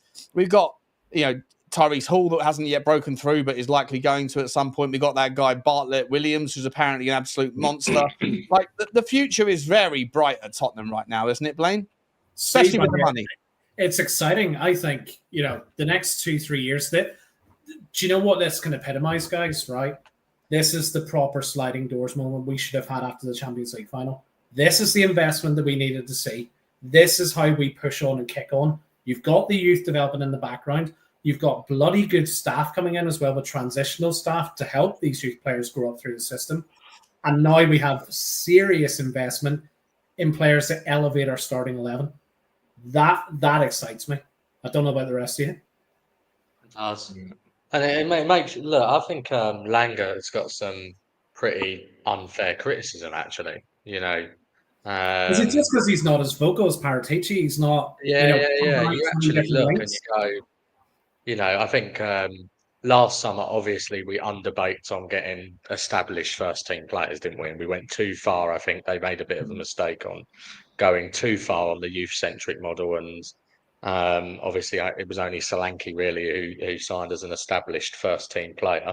But that being said, you know, Berghvall is clearly a brilliant talent for the future. Gray had some development to come, but clearly is a very well thought of prospect. So we'll see how they do. But yeah, and now you look at these two signings, Kudus and Gibbs-White, and I mean, I don't think anyone can be particularly displeased with those two, right? Even the most negative of Spurs fans. So yeah, I mean, look, it's.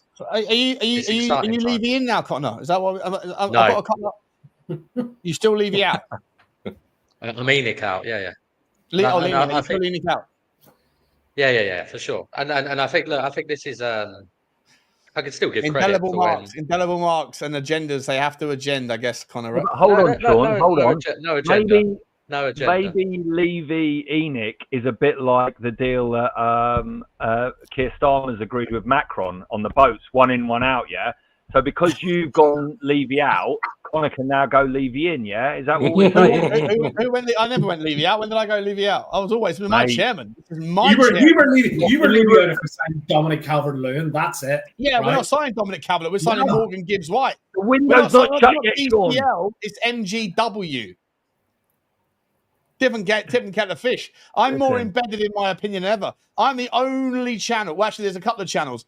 Also Spurs give Levy a fair shake. This guy has taken 3.5 years of shit. I've had so much shit off you lot, and this boy, my boy, and my boy's come along and he's started to go la-ta-ta, fucking ta. Here you fucking go, and you lot are scrambling for reasons. Not you lot, because I know Blaine and Drew are very reasonable. Connor, and Connor, you're very reasonable. Phil, you're also very reasonable. But generally speaking, you unreasonable people in the comments. You bottled that, Sean, didn't you? Yeah, but generally speaking, the hardest of hardcore Levy outers are going to have a tough time convincing anybody that it's time to march. Change for Tottenham, taking credit, by the way, Phil. Taking credit for what happened. What are we doing here?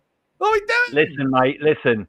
The minute that Levy's young lady wife tapped him on the leg to comfort him, the end of the season before last.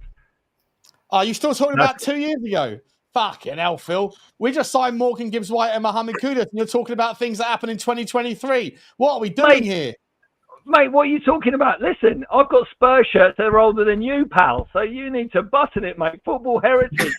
Shabba. You're on the wrong channel then, bro. He was streaming about an hour and a half ago. Listen here. Do your job.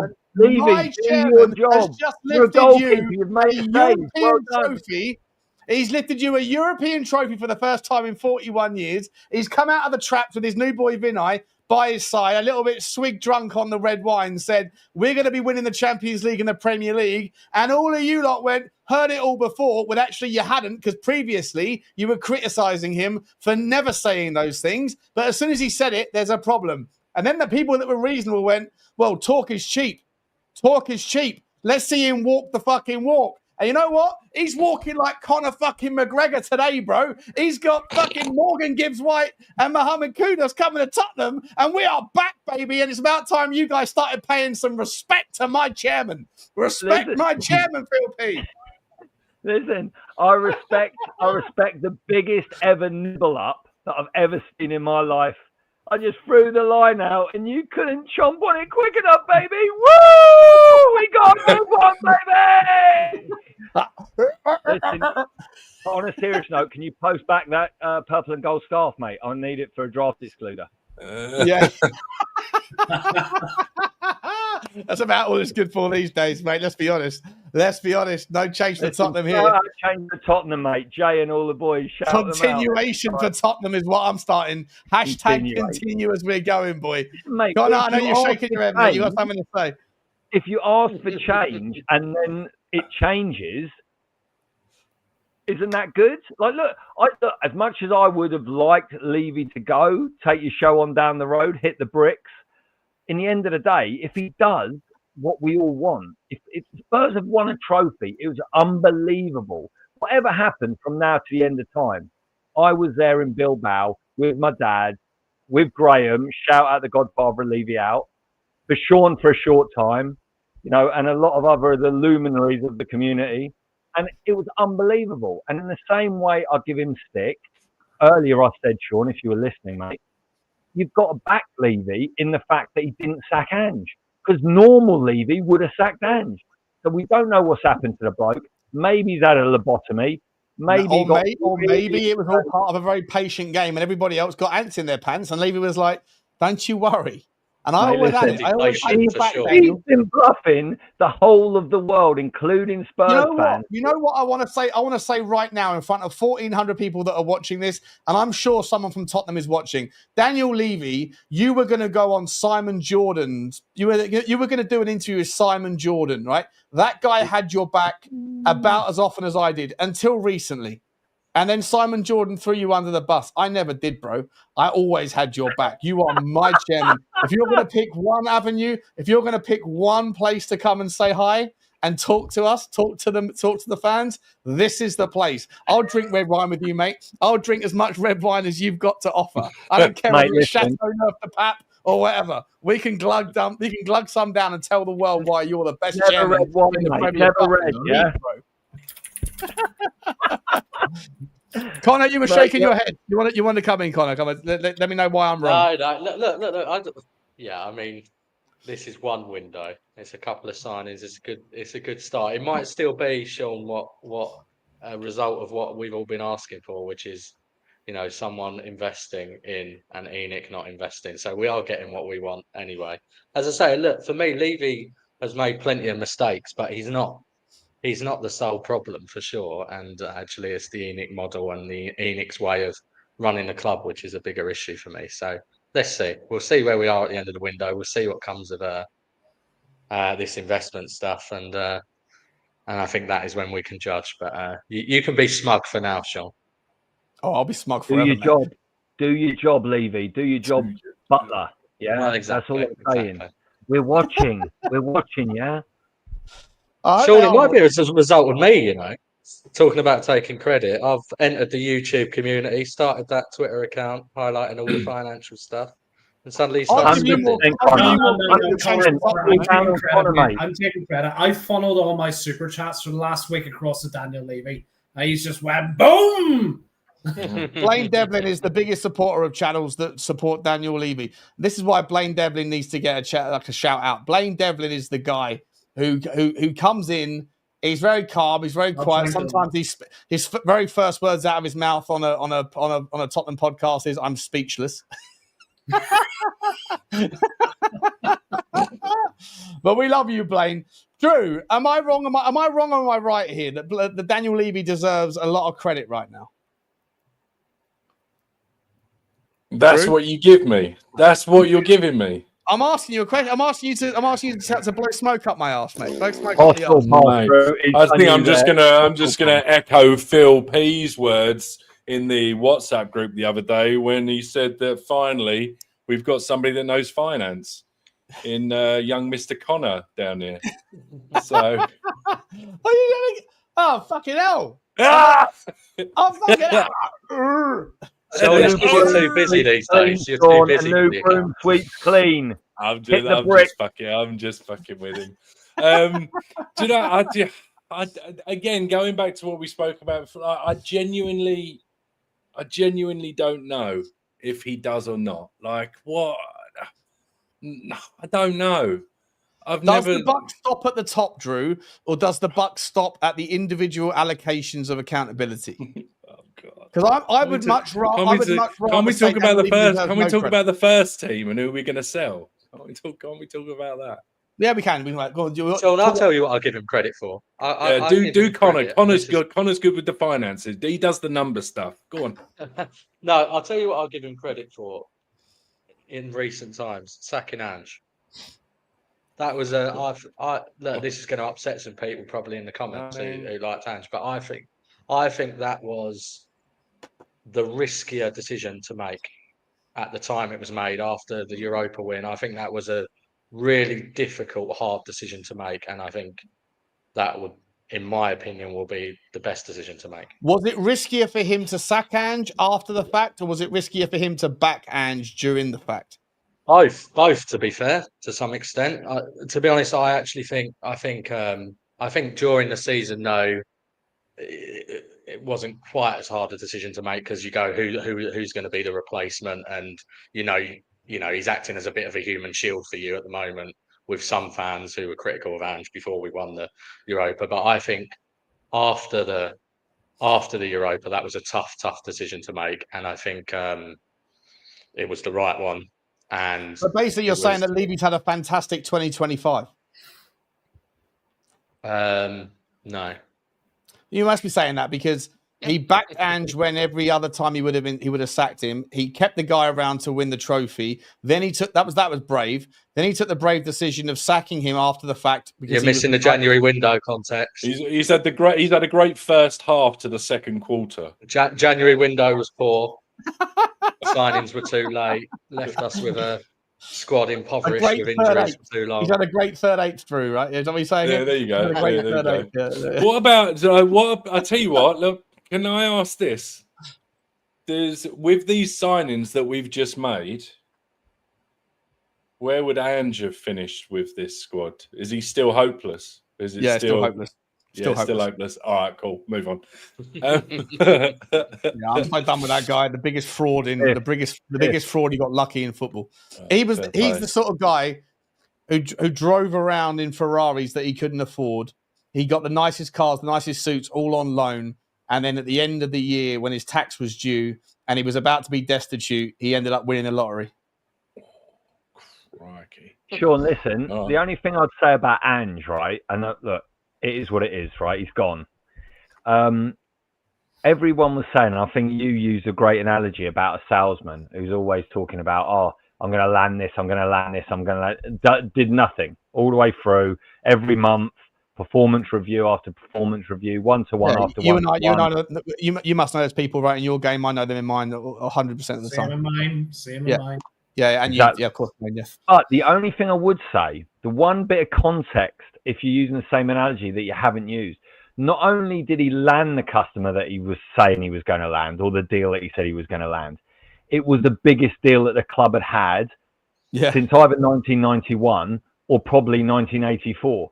So yeah, but how did he land it? How did he land it? Listen, that's the context. If you want to know how the sausage is made, you might not ever eat sausage again, baby. No. But it's the guy. It's the sales manager. Sure. It's the sales manager that goes, "Fucking hell! You've been talking about this gig. You're talking about this sale you're going to make for 2 years. You made it. Well done. In the meantime, you've lost every other client, every other contact that I gave you that you inherited when you joined the firm. And by the way, the only reason you landed that client was by a whole bunch of other circumstances that went fortuitous in your favour. I would just argue, if I were to argue on Ange's But do you give that guy the renewal of his contract? Do you keep him in? No. And I think in that respect, Connor's spot on. At the time, we were all, screaming blue murder. How can we beat? This is the time we should be striking while the iron's hot. We've just won. Like, everyone's on a buzz. We've won in Bilbao. The trophy parade was unbelievable. Everyone's on a high. Why is there this stalemate with the manager? What's going on? Clearly these discussions were happening. Clearly Frank had been teed up for a while and there were things going on in the background. But look, at the end of the day, Scott, right? He got the deal done. He got paid his commission. He could be the worst salesperson in the world, but he got paid his commission and he's off to say thank you very much. And the one thing I would say, wherever Ange washes up next, there's no way he's getting sacked before 2 years, is there? I'd be a very brave chairman to sack him after 18 months. You know what I mean? 6 months ain't going too well. Big Ange, what are you saying? Always win after 2 years, mate. Always win in my second season, mate. So God bless Ange. Thanks for the memories. And there'll always be a bit of a meze on the table on my shout if you're ever back in North London, baby. Just don't invite the whole family because it might send me bankrupt. All right, let's turn it back to final segment. We'll keep you for 20 minutes more if that's okay with you guys all. Everyone's got 20 minutes. Yeah. I'll start with you with Blaine and then Drew, and then I'll come down to the two beneath the bottom shelf. In fact, I should be bottom shelf because I'm a bozo. I put Connor up there. I've always wanted to be on top of you, Sean. On that basis, you go down there next to me. Not sure that's any better. I'm going to move Blaine over there. I need Phil as far away from me as possible because I don't know what he's into. He doesn't know what I'm into, if you know what I mean. Let's ask Blaine. Is everyone getting a bit of OCD now? On the other end of this for me. Yeah. Blaine, I want to ask you, mate. Outgoings, right? We have to talk. We have to find space in the squad. Currently, we have about 400 fucking forwards at the club, and we need to get them down to about 8 or 9, maybe 10.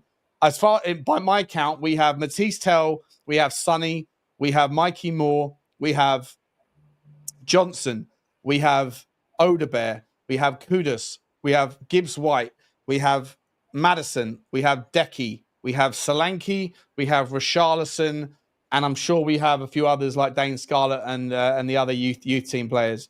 That's just at the top end of the pitch. That number needs to come down by about 20%. Yeah. In the midfield, we're light. I think we're light in the midfield, but we probably still need to improve. And then at the back end of the pitch, we've got a lot of centre-backs. We've got 3 full-backs. A lot of people have been asking for Anthony Robinson to come in. Carl Walker-Peters, apparently, that everyone was thinking is obviously a dead cert. I've been saying for a while, it doesn't make any sense to me. I think that we should be moving better than Carl Walker-Peters. I don't think we need to worry about that so much, that kind of three club train things. What would you like to see in the way of outgoings, Blaine, in terms of the next couple of weeks, next 3 weeks?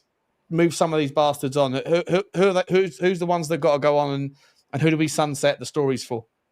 If you're looking at financially what's going to make most sense, I think you can get the most out of Solomon because he's wanted by Leeds, right? That should be an easy deal to complete. Richie, I think you get 30 to 40 million Saudi clubs if they're still interested. I personally, as much as I love Son, I think I'm leaning a little bit more again towards let Son go. Personally, agree with me, disagree with me, whatever. I just think now is the right time for him to leave. You've had your legacy, you've won the trophy, go off and sail into the sunset and earn millions for your kids. Who else? Controversially, I think Decky could be sold. Decky?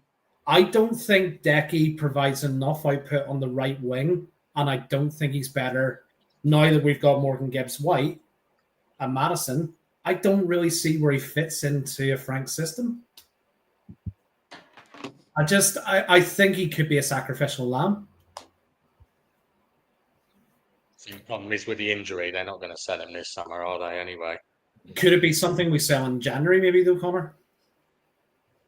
Possibly. Or maybe Maddison will go in January. I think that I personally think one of those two will go. I know Johnny's of this, and so is Sava. They're all of this ilk of like, you can't have too many superstars like that. Like, of course, what's the point in selling them? Like strength in depth. Sorry, I asked Johnny this at the start of the show. I'll ask all of you. Can any of you name me a single team that's above us in the pecking order that have got 3 people that are primarily one position, a 10?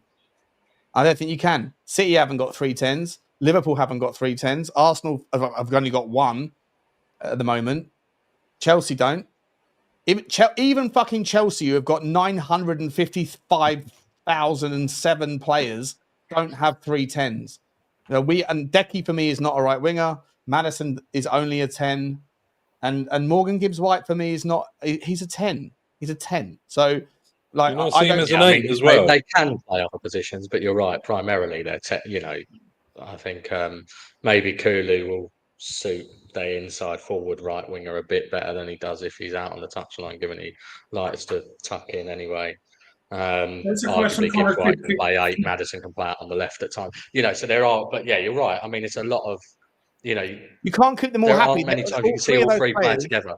All 3 of those players are going to want minutes. If they're all fully fit at the same time, they're going to be 2 of them are going to be unhappy. It's a problem. Sorry, Blaine. I know you were saying about being light in midfield. I still think Bissouma goes. I think that's nailed on. While he had a cracking end of the season, and actually I thought had a really good, obviously great final, he still isn't consistent enough, and I think you can upgrade that position quite easily. Another player who I'm a bit on the fence about, just given his form last season, is Pape Sarr. I'm still uncertain as to what his future is at our club. Yeah. Before I bring in the other guys, let me just quickly. I think I missed out on a whole bunch of super chats here. I'm sorry. I think we got to Daniel Field. I think we got that one was done. Keith West, I think we said hello to. Blaine's putting a super sticker as well. He wants to change. He's on the show.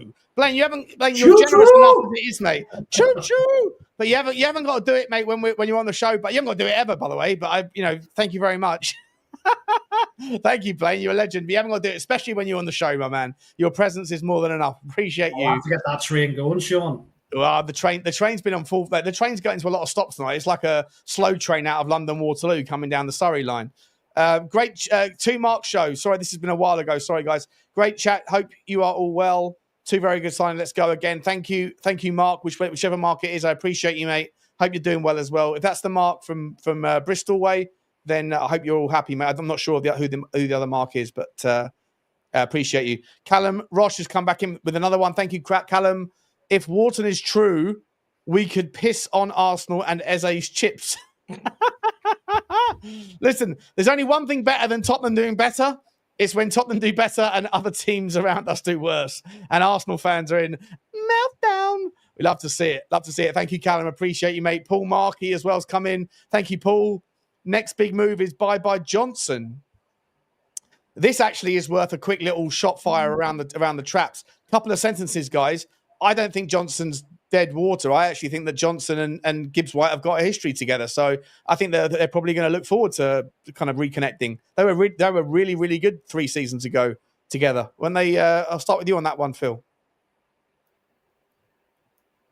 I'll take myself off mute. The interesting thing with Johnson is when you go and see him in the flesh or you're watching him on TV, he can be the most frustrating invisible man ever. And you can think, what are we doing? But in the end of the day, he's backed his chat, as the kids would say. He's got the goals.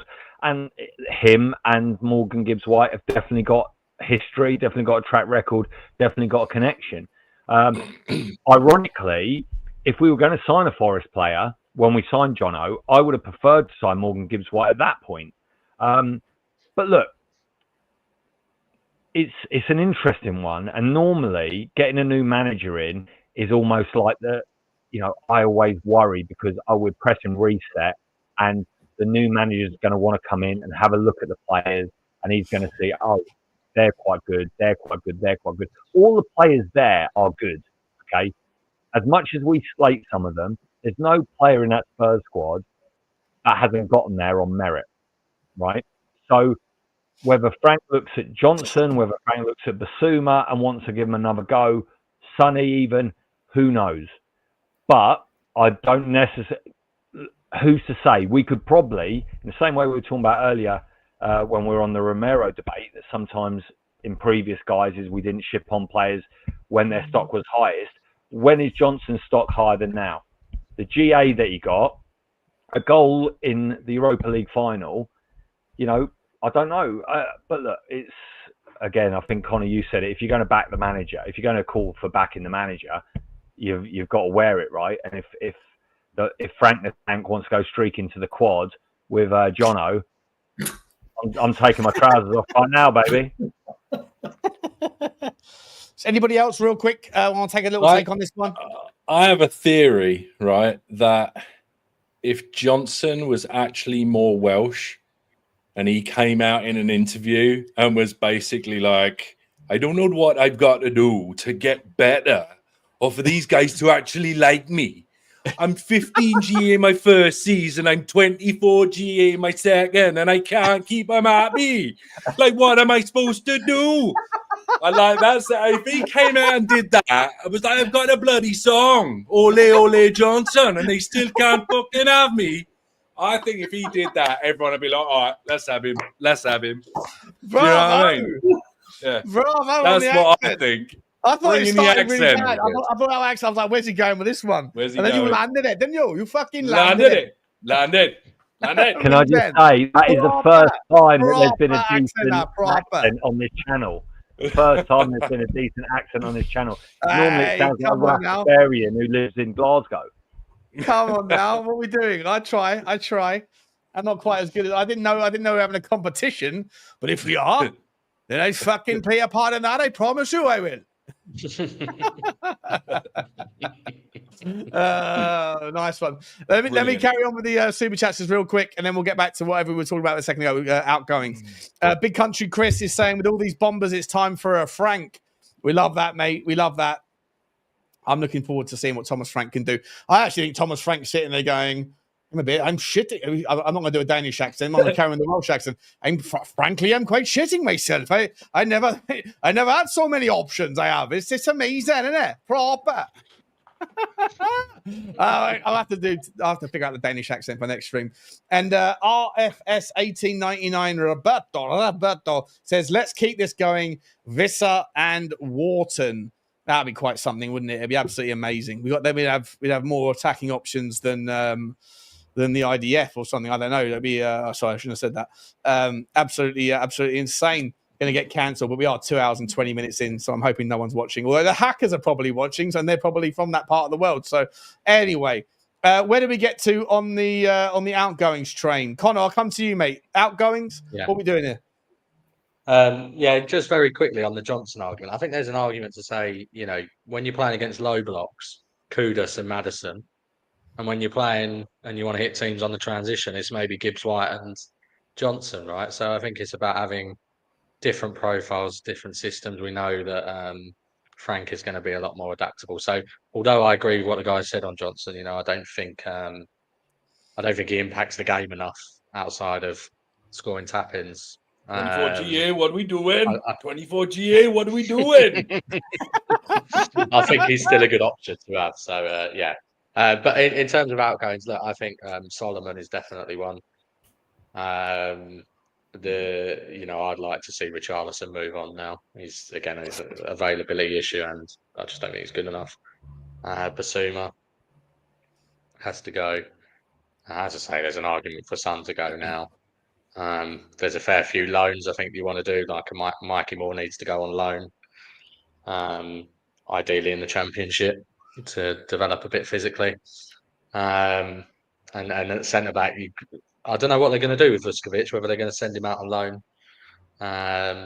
But he probably does need one. Ben Davis can go, but I don't think he's going to go. So I think there's a fair few that can go. Phil? Well, in terms of outgoings, I'd agree with Connor. I think all those players are up to be shipped out. it's interesting. I go on a massive tirade every time, and obviously it's happened a lot in recent history. Worst record we've got against Woolwich in quite some time, obviously, but especially away. If you think all of the players that we've had since Harry, right? None of the players that we've got have won a league game away at the Emirates. So as far as I'm concerned, as much as brilliant, we won that cup, Bilbao, you're all up to the standard. Away and beat our nearest and dearest rivals. What are we doing here? Time to ship up or ship out. Ship up or ship out? Shape up or ship out. Everyone. Yeah, that's right. Thank you, Sean. Everyone's up for grabs. If they're part of the plans, brilliant. We'll give them another go. But really, if we've done this spending up front, which I suspect we have, to try and get the deals done before we start shipping out. And I really appreciate what Johnny said on the show the other day on Devil's Advocate. Shout out Devil's Advocate about you get players in, you get your business done. And almost then the players see the reality of, oh my God, I'm not even going to be in the first team squad. I'm going to be training with the kids. Then it sinks in. Then you're on the phone to your World Cup agent. you is leverage for teams, isn't it? Exactly. And it works both ways. It not only works on a personal level with the players themselves, knowing, not just being told, but it also works well in the market. So the club, Levy, Lange, etc., can go out and get the business done without knowing, okay, just for sold Bale, for example. So everyone knows you've got the you get all the business done and then can try. Squad, just going back to one other thing you said, Sean, in terms of squad numbers, obviously, in an ideal world, we would get rid of these players and it will fund itself. It doesn't matter. This stuff will all equal itself out in the end. If those players can't get gone, just like Chelsea last year, Maresca was under massive pressure, was being asked all the time, oh, your squad. In the end of the day, the squad is what it is. You can only name 18 players. As much as he might be tearing his hair out, he's completely bald, so it doesn't matter, unless he's tearing hair out from somewhere else. In the end, the players who don't make it. It's the players who lose out. And that's the same. Look, football's a very simple game, complicated by idiots like us talking about it all the time. The only happy players in any football team, whether it's Hackney Marshes or whether it's the White Hart Lane, is the 8 players that started the game and ended the game. Everyone else is miserable. If you're on the subs bench and you didn't get on, you're miserable. If you're on the subs bench and you were brought on, why didn't he start me? If you started and you were subbed off, you're miserable because why did he take me off? So football is a really interesting. Isn't it, mate? I fucking love the psychology beyond everything else. I know people want to simplify it into winning and losing. A season with a trophy is success. A season without is failure. All that sort of league nonsense. Like, it's just so oversimplified. The nuances and the micro levels of things that matter are so unbelievable. It's like it's a sport that touches everybody across the world. Pause. And it's something where you can you can simplify it if you want to just a game kicked around by 22 blokes on the pitch, but actually the psychology, the ambitions, the energy, why am I not getting played? Who can I play? The tactics. There's so many things that you can talk about. It's the best fucking thing ever created by mankind. Is the game. That's why I love it. And look, the biggest thing is, I would say, as much as everything it rhymes of something else.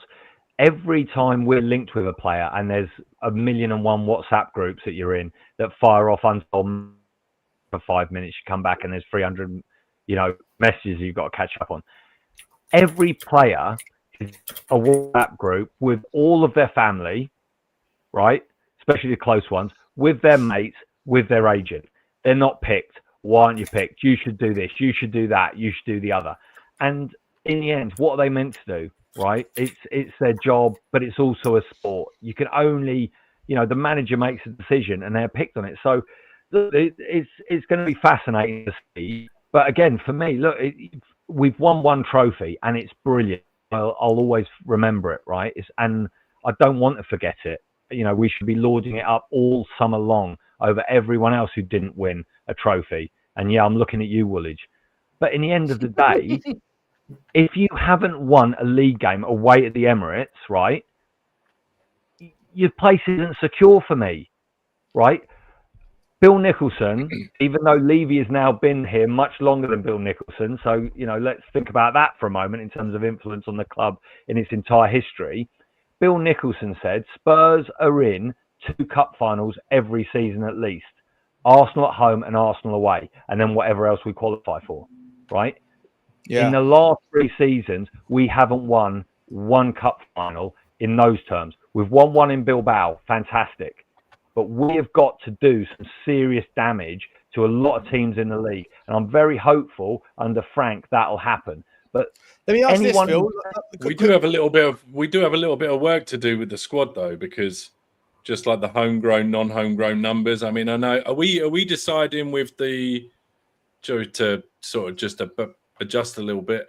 Are we worried about the squad in terms of the Champions League homegrown club train thing, or are we just kind of binning that off and going for 22 instead of 25 or something like that? I don't think it's as big a deal as people say it is. I said this before. I think that getting Kyle Walker-Peters, signing him up to a 3, 4, 5 year deal or whatever, he's not a player that anyone's ever going to feel comfortable. If he's now starting 11, something's gone horrendously wrong with our injury crisis, right? And I'm like, I'd be more than comfortable seeing Archie Gray playing in that position if that's what's necessary. I think it's a massive overkill. If you're going to go and get me an Anthony Robinson that can actually do a bit, and then rotate Destiny Udogie, Jed Spence, Porro, and Robinson appropriately throughout the season, then absent some horrendous injury, poor luck.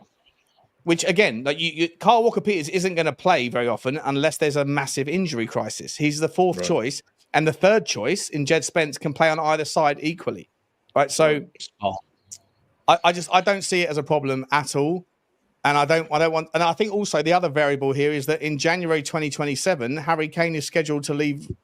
And come, according to all reports, that it's more likely that Harry Kane's going to come home in so in what is that in 18 months' time. And I don't think that Harry Kane's going to be a player that gets that feels the kind of the hard touch of time like other players would.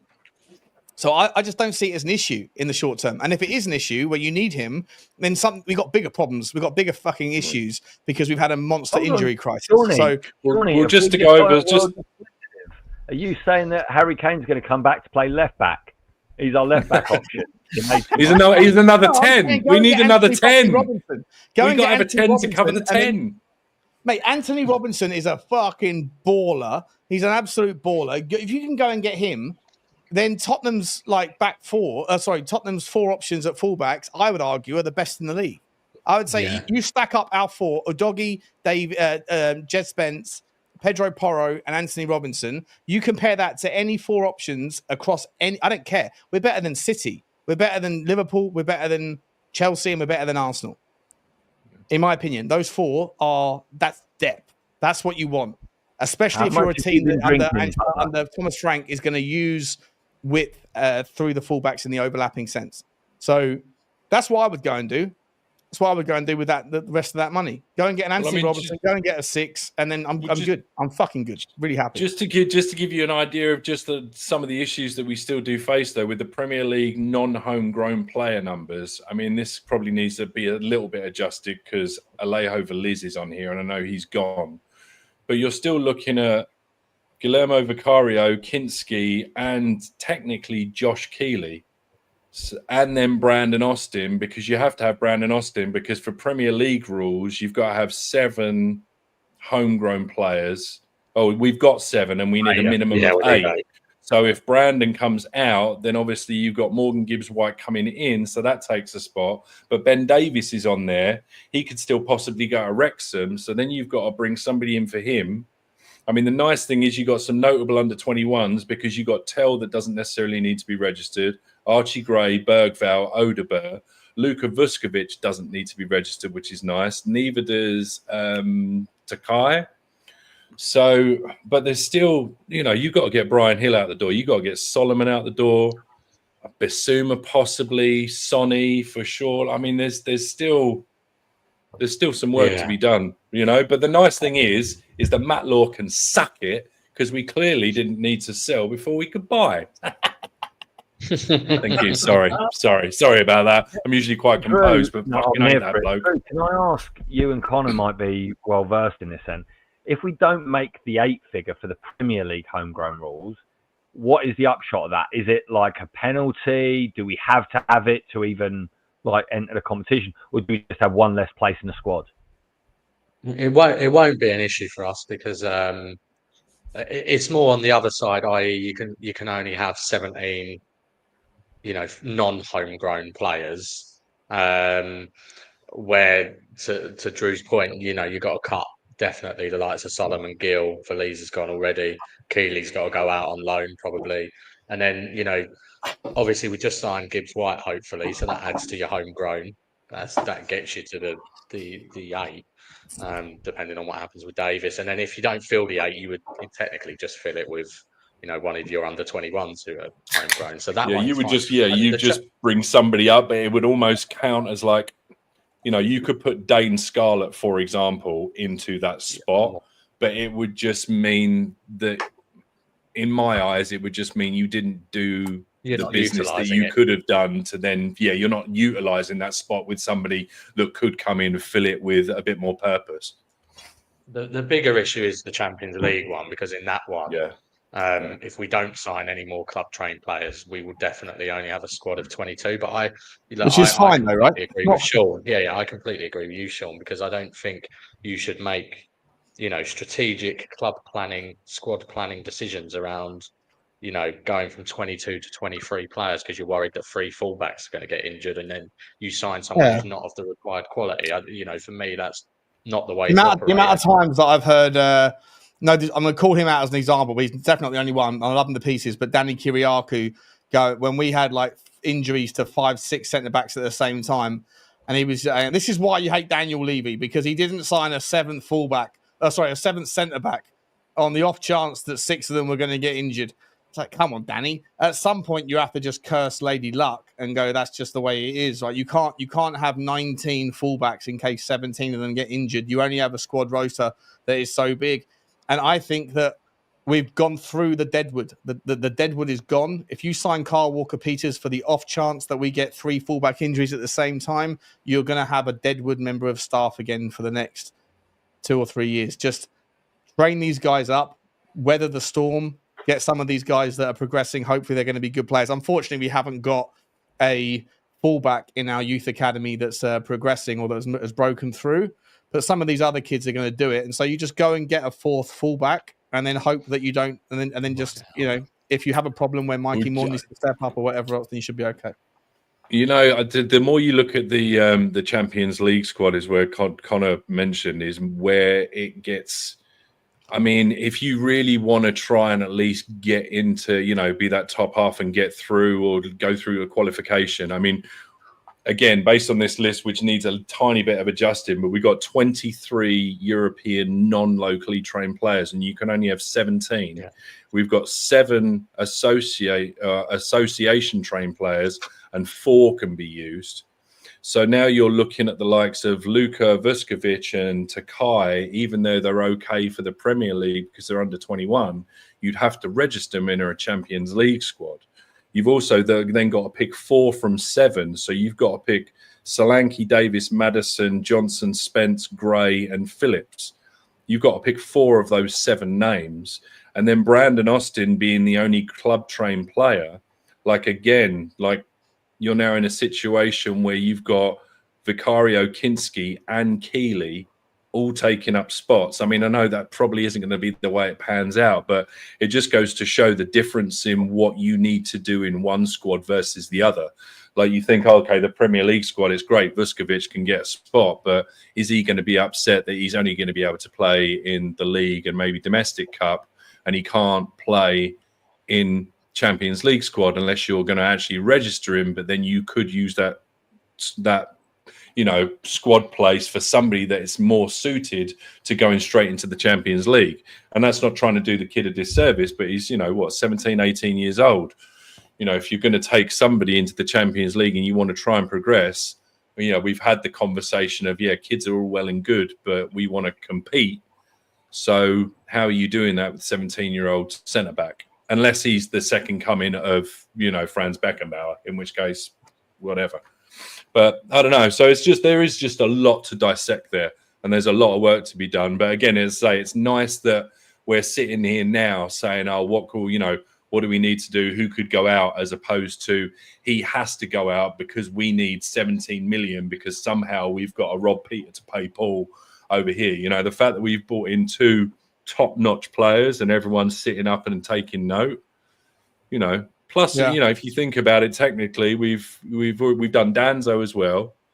We've done the young kid Boast. So I mean, we're already five players deep to Kai. So I mean, I think it's all right. Let me round off on this one then, guys. Blaine, I want to start with you. First, I want a number, and then I want a justification paragraph. Okay, but let's try and keep it to a minute each or whatever, and then we'll round off, guys, because we had a wonderful chat. But if we get more than 3 hours, then it's dead food anyway for the after views. But first of all, I want to say a massive thank you to all of you. It's been an unbelievable chat. It's been an unbelievable day as a Tottenham fan. All of you guys in the comment section have been super happy. First time ever. Gary Becks, just a quick shout out to you because you're a very strange fella, mate. I'm not sure if there's 4 different versions of you, but sometimes you're super supportive, other times you're incredibly rude, other times you're somewhere in between. But I'm guessing that's just human nature. You're talking about Adam Wharton. You're saying it's not bullshit, Sean. He's just been told by a Palace ITK Spurs have moved for Wharton. I'm pretty sure you're one of the people that have been calling me out in my comment section all week, saying that I'm talking absolute bollocks and Tottenham aren't going to sign anybody. So unless I'm wrong about that, but I'm pretty sure I'm right, then maybe it's about time to jump on board the choo-choo train to Frankston that happens to be up near the top end of the Premier League. Blaine, I'm going to pull back an old phrase here from something what we did. This was I remember doing this with Coover and Bob Spur. Remember the infamous Bob Spur who stole everyone's money? Remember him? They were all on a train. They were all on a show with me when we did this. Yeah, that's right, Phil. You're looking. I haven't forgiven that guy. He stole £1,000 of my money, the little cunt. Anyway, I've just demonetized my stream. Proper demonetize that bad boy. You don't do it by half, do you?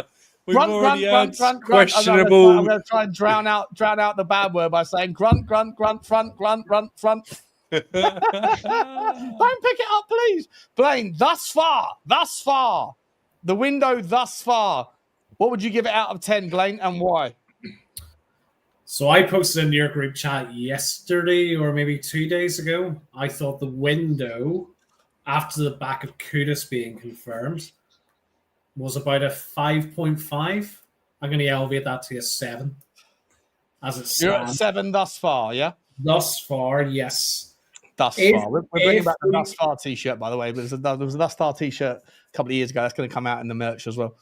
If we can get pivoting midfielder /6, whatever you want to call it, and for me, I think we still need another striker as proper backup to Dom. That becomes a 10. That is one of the best windows we will have had since I was back in high school. So you're at 7 right now, but a striker did you say, was it just a striker or a striker and a 6? Striker and a 6. If you got Wharton and let's say Vissa. Wharton and Vissa, it's a 10 out of 10 window for you, yeah? For me, yeah. Regardless of who leaves. Even if Romero leaves and he's not replaced, it's still a 10 out of 10. I don't see, hypothetically, that would bring it down a little bit, yes. But I don't see a scenario where we let Romero go and we don't replace him. Dragerson, we don't know when he's going to be back. Vuskovic isn't Premier League ready. Then you've got 2 starting centre-backs. Nah, that's too light. So you're at 7 so far. Opportunity to go to a 10. If it stops like this, if the window finishes like this, are you dropping it down because the opportunity cost of time? You saying with no more outgoings, by the way? Yeah, so if it finishes the way it is, or even if a couple more goings out, but in terms of improving the squad, obviously you've got time on your side. So when I say thus far, obviously there's time to improve. But if nothing else improves, then there's a chance that you can knock it down to a 6, right? I think we've moved the needle enough to bring us. You're at a 7 regardless, see? Yeah, Yeah, I think with what we've added to the squad in terms of quality, in terms of forward thinking, in terms of attacking prowess, that moves the needle for us to become a top 6 competitor again. Clip this. Perfect. I'm going to say we can go for a top 6 this season. Perfect. Love that, mate. And sorry, I want to add one more thing in there because I want to ask, especially the last two guys that are going to answer, but I'm going to give Drew a little spicy one as well. But Blaine, I'm going to throw this in. So it's the thus far, you've given it a 7. I want to hear your Levy 2025 thus far. For me, Levy 2025 he's ejaculated everywhere, Sean. He's having the time of his life. Look, I'm still always going to be on that opinion. Levy, go and play Legoland, go and play flipping mansion building, whatever you want to do. Stay away from the footballing side. And it looks like that's starting to evolve. He's got us the trophy. If all these rumors of the investment are true, he is bound to have been involved, schmoozing and getting his snake oil out. For me, he cannot do anything wrong at the moment. So what is he? So thus far, he's lifted a trophy. He said he was going to win a Premier League and that, and he's given us a couple of bombers. Yeah. What is he out of 10 right now, thus far? Me saying about Levy or Levy? Yeah. Your opinion of Levy on the 2025 only, 2025. Has to be an 8. Love that. All right, thank you, Blaine. Absolute sensation. Guys, make sure you get over to Super Spurs TV on Twitter and on YouTube as well. I know Blaine's he's getting out. The choo-choo train's going to start. Blaine, you're absolute legend, mate. Thank you so much for your support of the channel and also on Football Inc. Absolutely adore you, mate. Thank you for coming on, mate. Legendary performance. Drew, same questions. Thus far on the window and thus far on Levy 2025.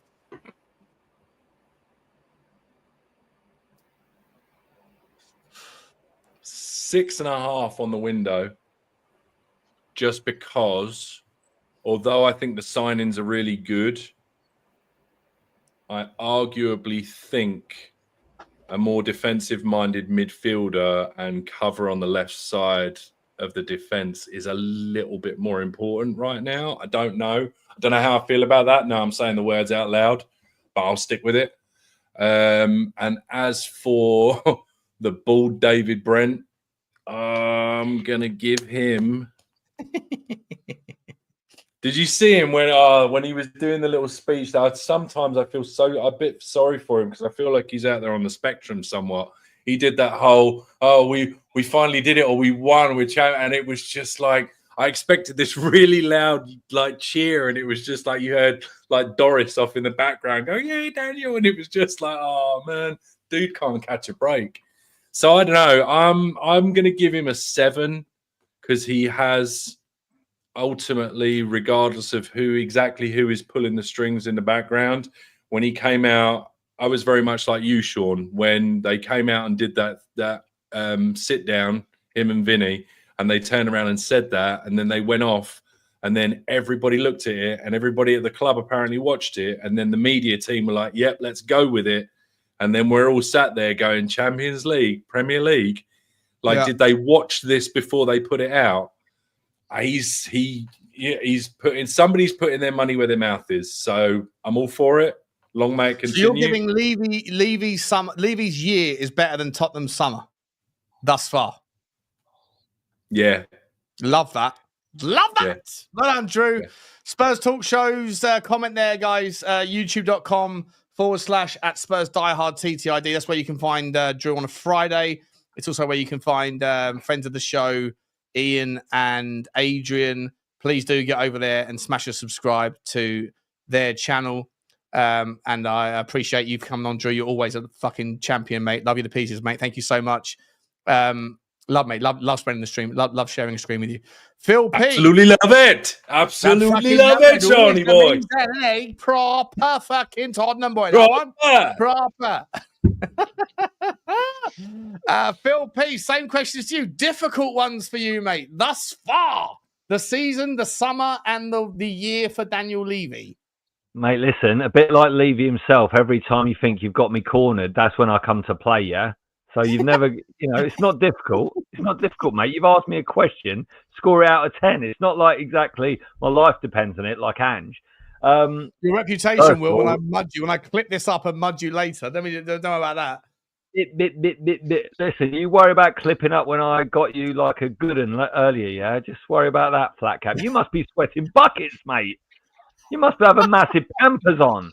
What are those adult nappies for? Don't worry about my sweaty patches, mate. I'll worry about yours with that white shirt. Don't lift your hands up too much, mate.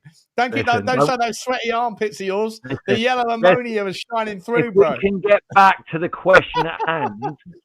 I'm wearing a shirt because it's all business, just like leaving the transfer window.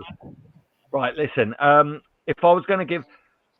If when we first came on the stream, I would have marked it higher because the euphoria of getting 2 players, obviously they're not announced yet, and I always usually say wait until the players got the shirt and, you know, all that.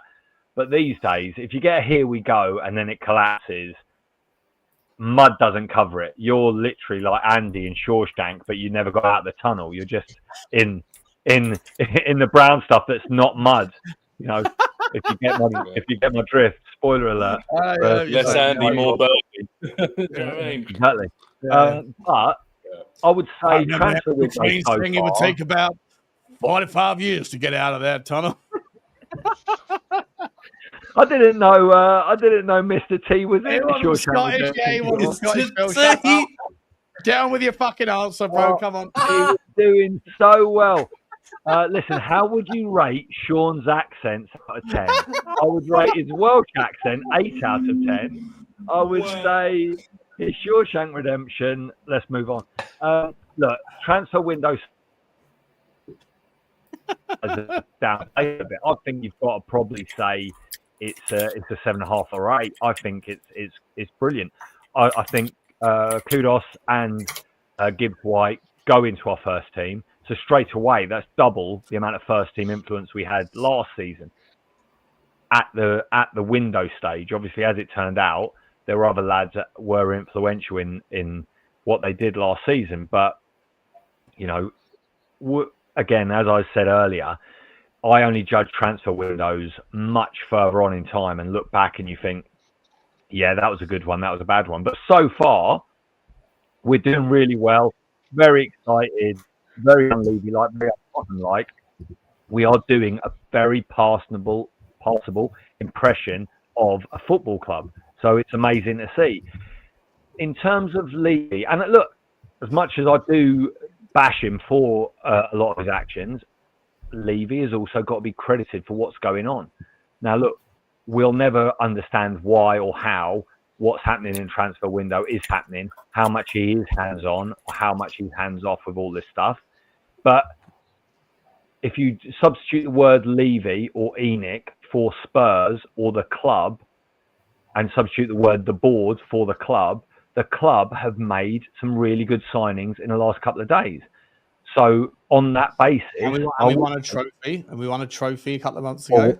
Sean, if you would allow me, we'll get on to that when we do our 2025 rating of the chairman. But yeah, sorry, I thought you were doing it. Sorry, my bad. Mate, come on. Bit by bit, mate. Bit by bit. We'll eat this elephant one bite at a time. But no, the transfer window so far, I think solid 7.5, even 8. And I probably would have gone higher. When we first got the stream, I would have probably gone higher because the excitement was at peak levels. But so far, so good. Would we like to see more? Of course we would. But even so far, if you shut the window now, we've already had a better window than last summer, in my personal opinion. In terms of Levy, it's a mixed bag, right? Because I think window, great.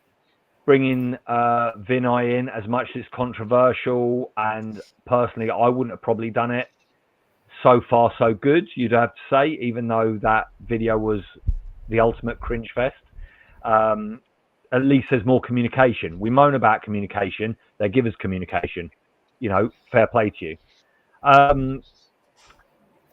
Look, the win's the win. People complain about the communication. Sorry. Communication. How many times can you say communication? Communication. Look, the win is the win, and I do credit Levy for that, as I did earlier. In the end, he would normally have sacked Ange. Most chairmen would have probably sacked Ange, but he stuck by him. How much of that you give Levy credit, how much you give Ange as a salesman credit, whoever, again, substitute Levy for Spurs, we stuck by Ange and we got the trophy over the line. So actually, you probably got to give Levy more credit than maybe you would have done if it had all been plain sailing. Where he gets massively marked down for me is, and if we're just talking about 2025, nothing beforehand, is how horrific we were in the league. And it was an absolute shocker. You know, at least a couple of us were there for a lot of the home games, and everyone else involved and everyone in the chat were watching week in, week out, and it was painful and it was awful. And in the same way as you've got to give Levy credit for that, you've got to give him really bad marks.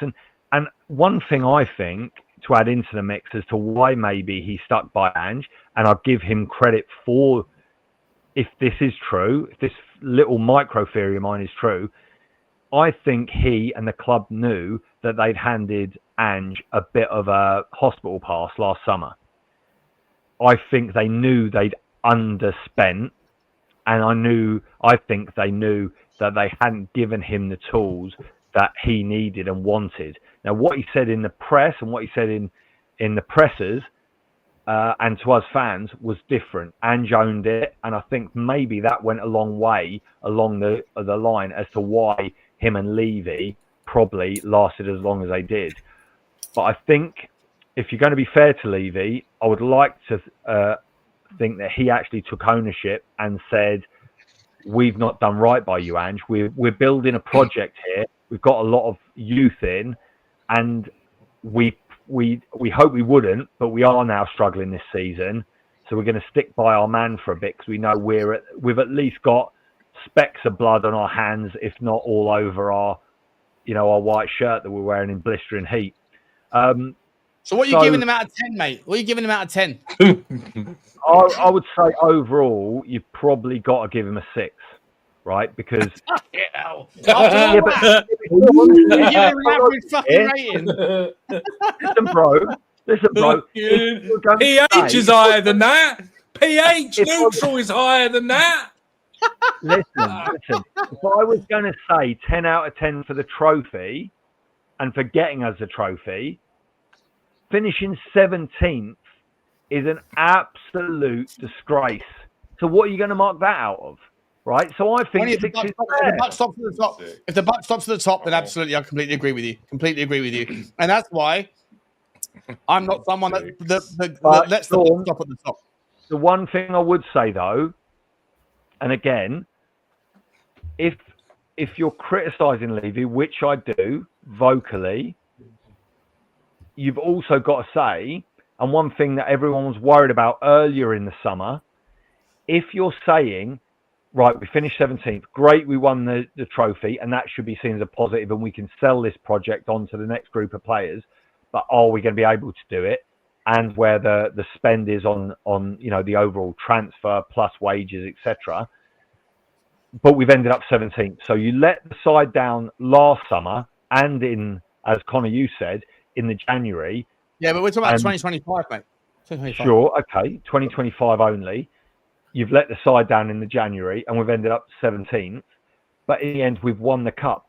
But so now, with what's happened in the last few days, he's actually shown. Sean, what have I always said to you? For Spurs to do well, we need to act smarter and quicker than the other clubs, right? And we never do. We never, ever do. And that's one thing I always hold against Levy and the leadership at the club. This week, he's shown us a very, very different flavour. And you've got to say, more please, well done. You've done your job. Quote Bill Belichick and a certain Roy Keane, God bless you. But more, you've got to do more. But so far, so good, Sean. So 2025, 6, and the window, I would actually say 8. So look, I'm Levy out, and I'm more positive than the boys so far. Come on, boys. I don't, mate. You started your answer so long ago. I don't actually remember what the boys said before now. And that's the point. That's the point. Last thing I remember was a reference to Shawshank Redemption. It's felt like a fucking prison term ever since. What the fuck? Listen, there was a time when Andy just wanted to throw himself off the fucking roof. God damn, Jesus Andy Christ. Listen, It's can I fucking just say brilliant. before I go, Drew, you've just done that's the sort of response that Phil would have given. That is the same response that Phil would have given if I went on a 12-minute rant. That's fucking perfect. Chef kiss to Drewzilla. But listen, I just want to say, forget Levy's transfer window. The best transfer window has been Sean Butler. Look at the array of talent he's had on the show today, myself excluded. And look, it's brilliant to be on the show with all of you people. Pete, fucking Grumpy Pete's coming. By the time Phil finishes his answer, we'll be on the next window. He turns around. He said he literally had the audacity to say, "I just want to say." You've said every word there is to say for the last 10 minutes. Fucking hell. Sean, I feel like I'm very patient. I love you, and it's great to be on the show with you, but you can stick it right up your woolage, mate. Phil, don't like that, mate. Brilliant. Phil, you're an absolute legend, mate. Absolute legend. Thank you for coming on, buddy. Absolutely sensational, mate. I love having you, mate. You're a fucking legend. Connor, how you feeling, mate? You still got sort of energy left to give your answer? I'm normally good at forming my views, but I'm struggling now. But anyway, you forgot. It was 4 days ago that you asked the question. Well, we signed another 3 players. No, the window I would give, based on what we've done right now, it being the 10th of July, I would give a 7.5. With the view that if we finish like this, that would be lower because we've still got work to do. But based on the fact that we've got 2 very established Premier League proven signings in the door already, I can't see how it can be less than 7.5. So yeah, that's where I'd land on the window. I think we still need to sign a 6, and we still need to. Connor, if we go and get an Adam Wharton tomorrow, if there's an Adam Wharton bomber tomorrow, we'll be up at the 9.5 level. We'll be up at the 9s, yeah, for sure. And then I want left back cover, someone who can play in those 2 positions. So yeah, look, I think it's been a really great start to the window. The more interesting one, I'm guessing you want my view on, is what would I give Levy? Daniel Levy, 2025 rating on Daniel Levy. So the things I'll give him credit for, as I said earlier, would be the Ange decision for sure. There's a slight caveat on both sides, right? On keeping him and then sacking him. Yeah, although less so on keeping him, because I think that somewhat he was forced into. Bearing in mind, it works as a bit of a human shield for him for some of the protests and all of that type of stuff. So, and there was nowhere else to go. That was a happy coincidence that so that played out like it did. That could have quite easily gone the other way, and we just finished 17th and lost the final. So more so the tough decision about sacking him. For me, I thought that there was a delay in communication, which I think I was a little bit harsh on. You probably were, Sean, as well, at the time. Around. But actually, when you think about it, people going on holiday, it's a tough decision to make. You could speak into Frank at the same time. It was all done sort of within 2 weeks, so I'm not going to hammer him too much for that. In terms of the window so far, obviously he has to have some credit for that. But to Phil's point about judging windows at the end, somewhat we need to judge Levy's input into this window at the end once we know what the full picture is in terms of investment and his actual involvement, right? And whether this has been, his hand has been forced by whoever's invested into the club or whatever else. So, to some extent, I think that's something that we judge at the end. But that being said, at the same time, Sean, when we criticise him for previous windows, maybe some of the criticism should be aimed at Joe Lewis and Enoch for not giving him the money, investing into the club to spend. So that works both ways for me a little bit. The January window I thought was horrific. We were in a deep injury crisis and falling like a stone in the league. But we didn't sign any players to the very end of the January window. I thought it was piss poor planning. Albeit I do think Danso was a good signing. So there's some criticism there. I thought the statement he put out with the financial results was a disgrace. And was the driver behind me creating the account I create to criticise the financials, because he tried to basically paint the picture that we were, can only spend. Is your handle only a couple of months old then? Yeah. Oh, fair enough. Yeah. So I started in about April, something like that, just after the results were announced. You're one of these guys who so- don't fuck around, mate. You, like a lot of people, I get a lot of messages from people going, "How do I get on your show? How do I break into the Tottenham, content?" I'm always like, just jump on a fan show.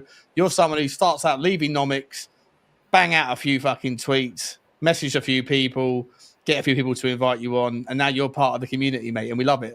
Take note for those of you that want to make a little inroad into the Tottenham community.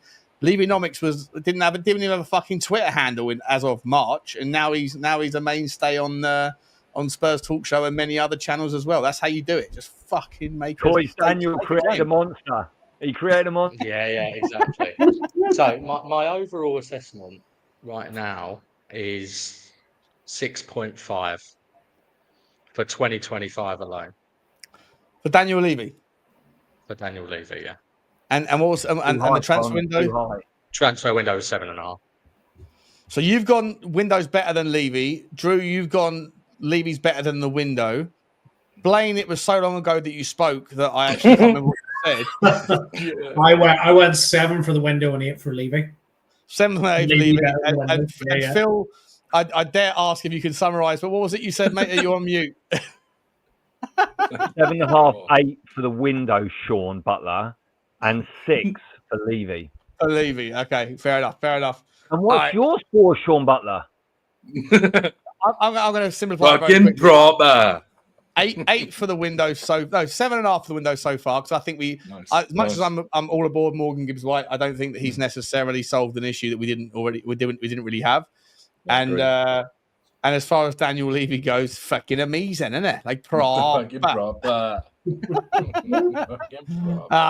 He's my fucking chairman. He's my chairman. Daniel, if you're listening, I'll drink red wine with you for days, bro. Come on the show. Don't do the fucking Simon Jordan thing where he put the knife in at the last minute.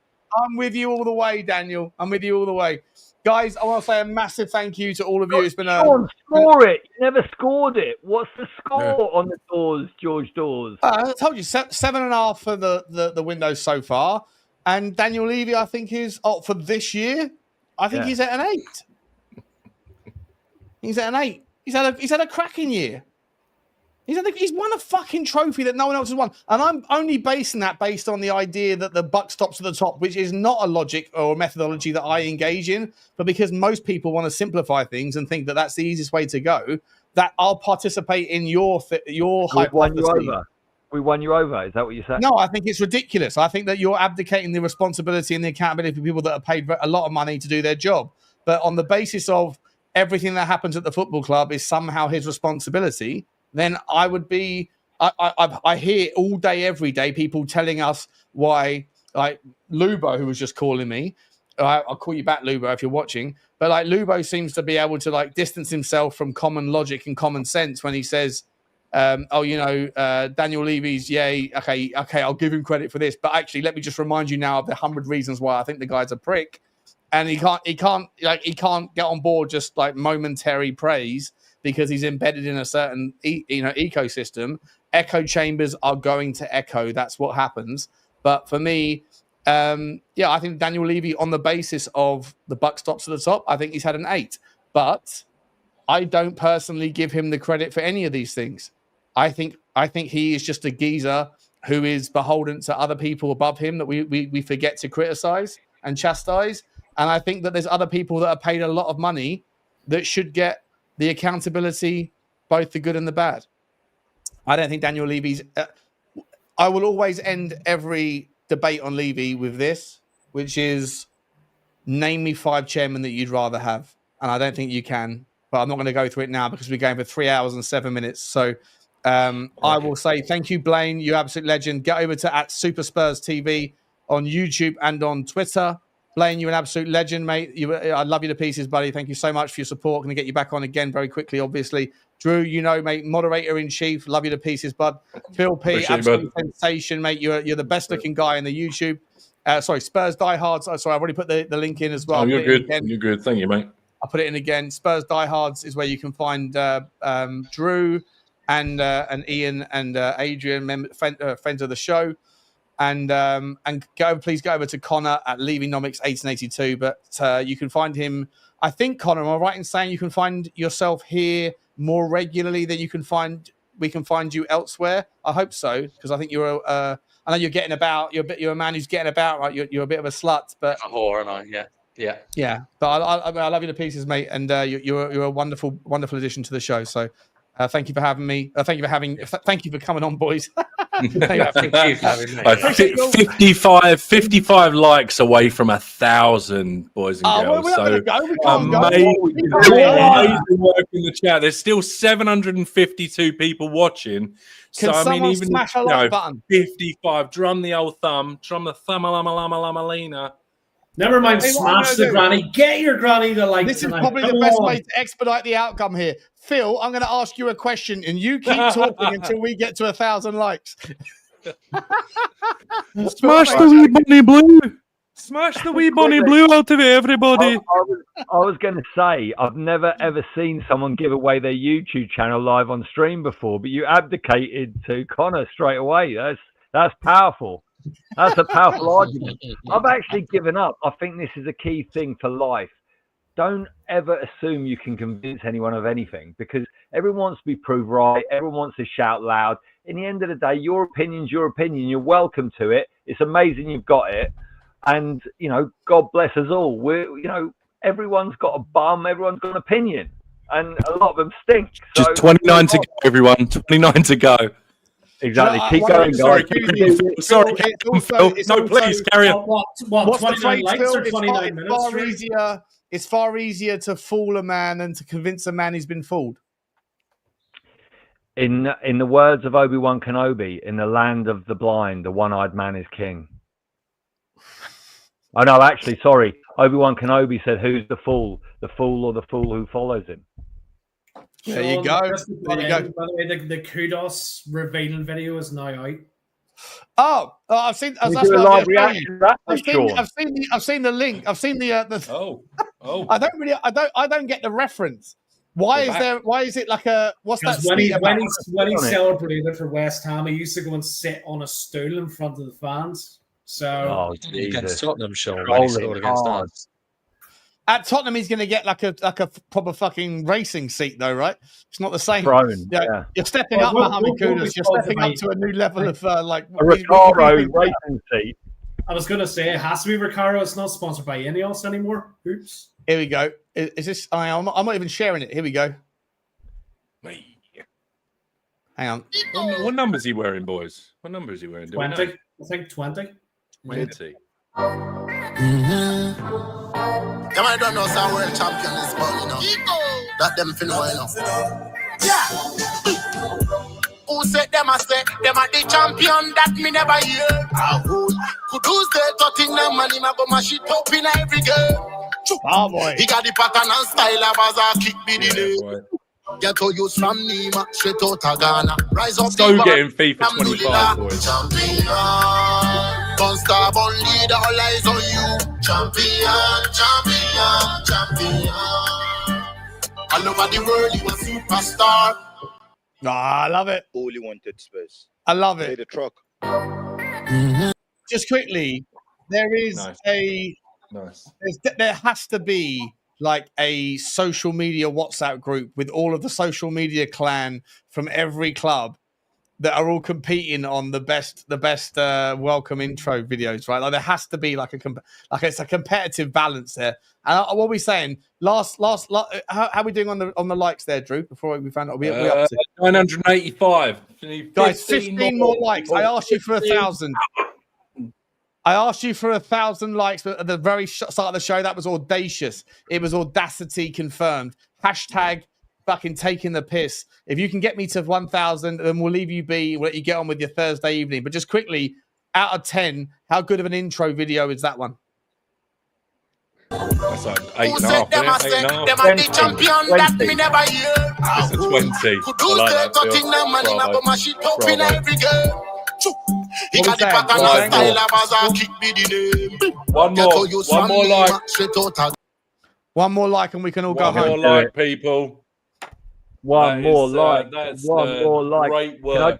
I ask a question? Does anyone know I know it's difficult on a Spurs YouTube channel to ask an actual pertinent question about something factual, but does anyone know whether he wore number 20 when he was at West Ham? No, he was 14, No, wasn't he? It's 14. I wonder whether that might be, and sorry to drag it down a bit, whether that's like somehow related to Jota as a mark of respect for him. Oh, that'd be nice. It'd be nice to think it was, but who knows? Yeah, I just imagine it was probably like Manor Solomon's old number or something. That's Dave's the Irish Hotspur's way of telling you you're not wanted anymore. Yeah, you know your shirt number. New kid's got it. Archie in the chat says he wears 20 for Ghana, so that's all good. We're over 1,000 likes. Thank you so much, everybody. You absolute sensation, superstars. On, boys. Brilliant show. Thank you, Blaine, legend. Thank you, Drew, legend. Thank you, Phil P, absolute legend, mate. Connor, as always, mate, absolute legend. We are going to see you tomorrow morning with some bright and early stuff with Bugsy Malone. She's back tomorrow. She's feeling a bit better, so you'll be back. You'll see me back out on the golf course. Like, subscribe, and comment. And as always, come on, you Spurs.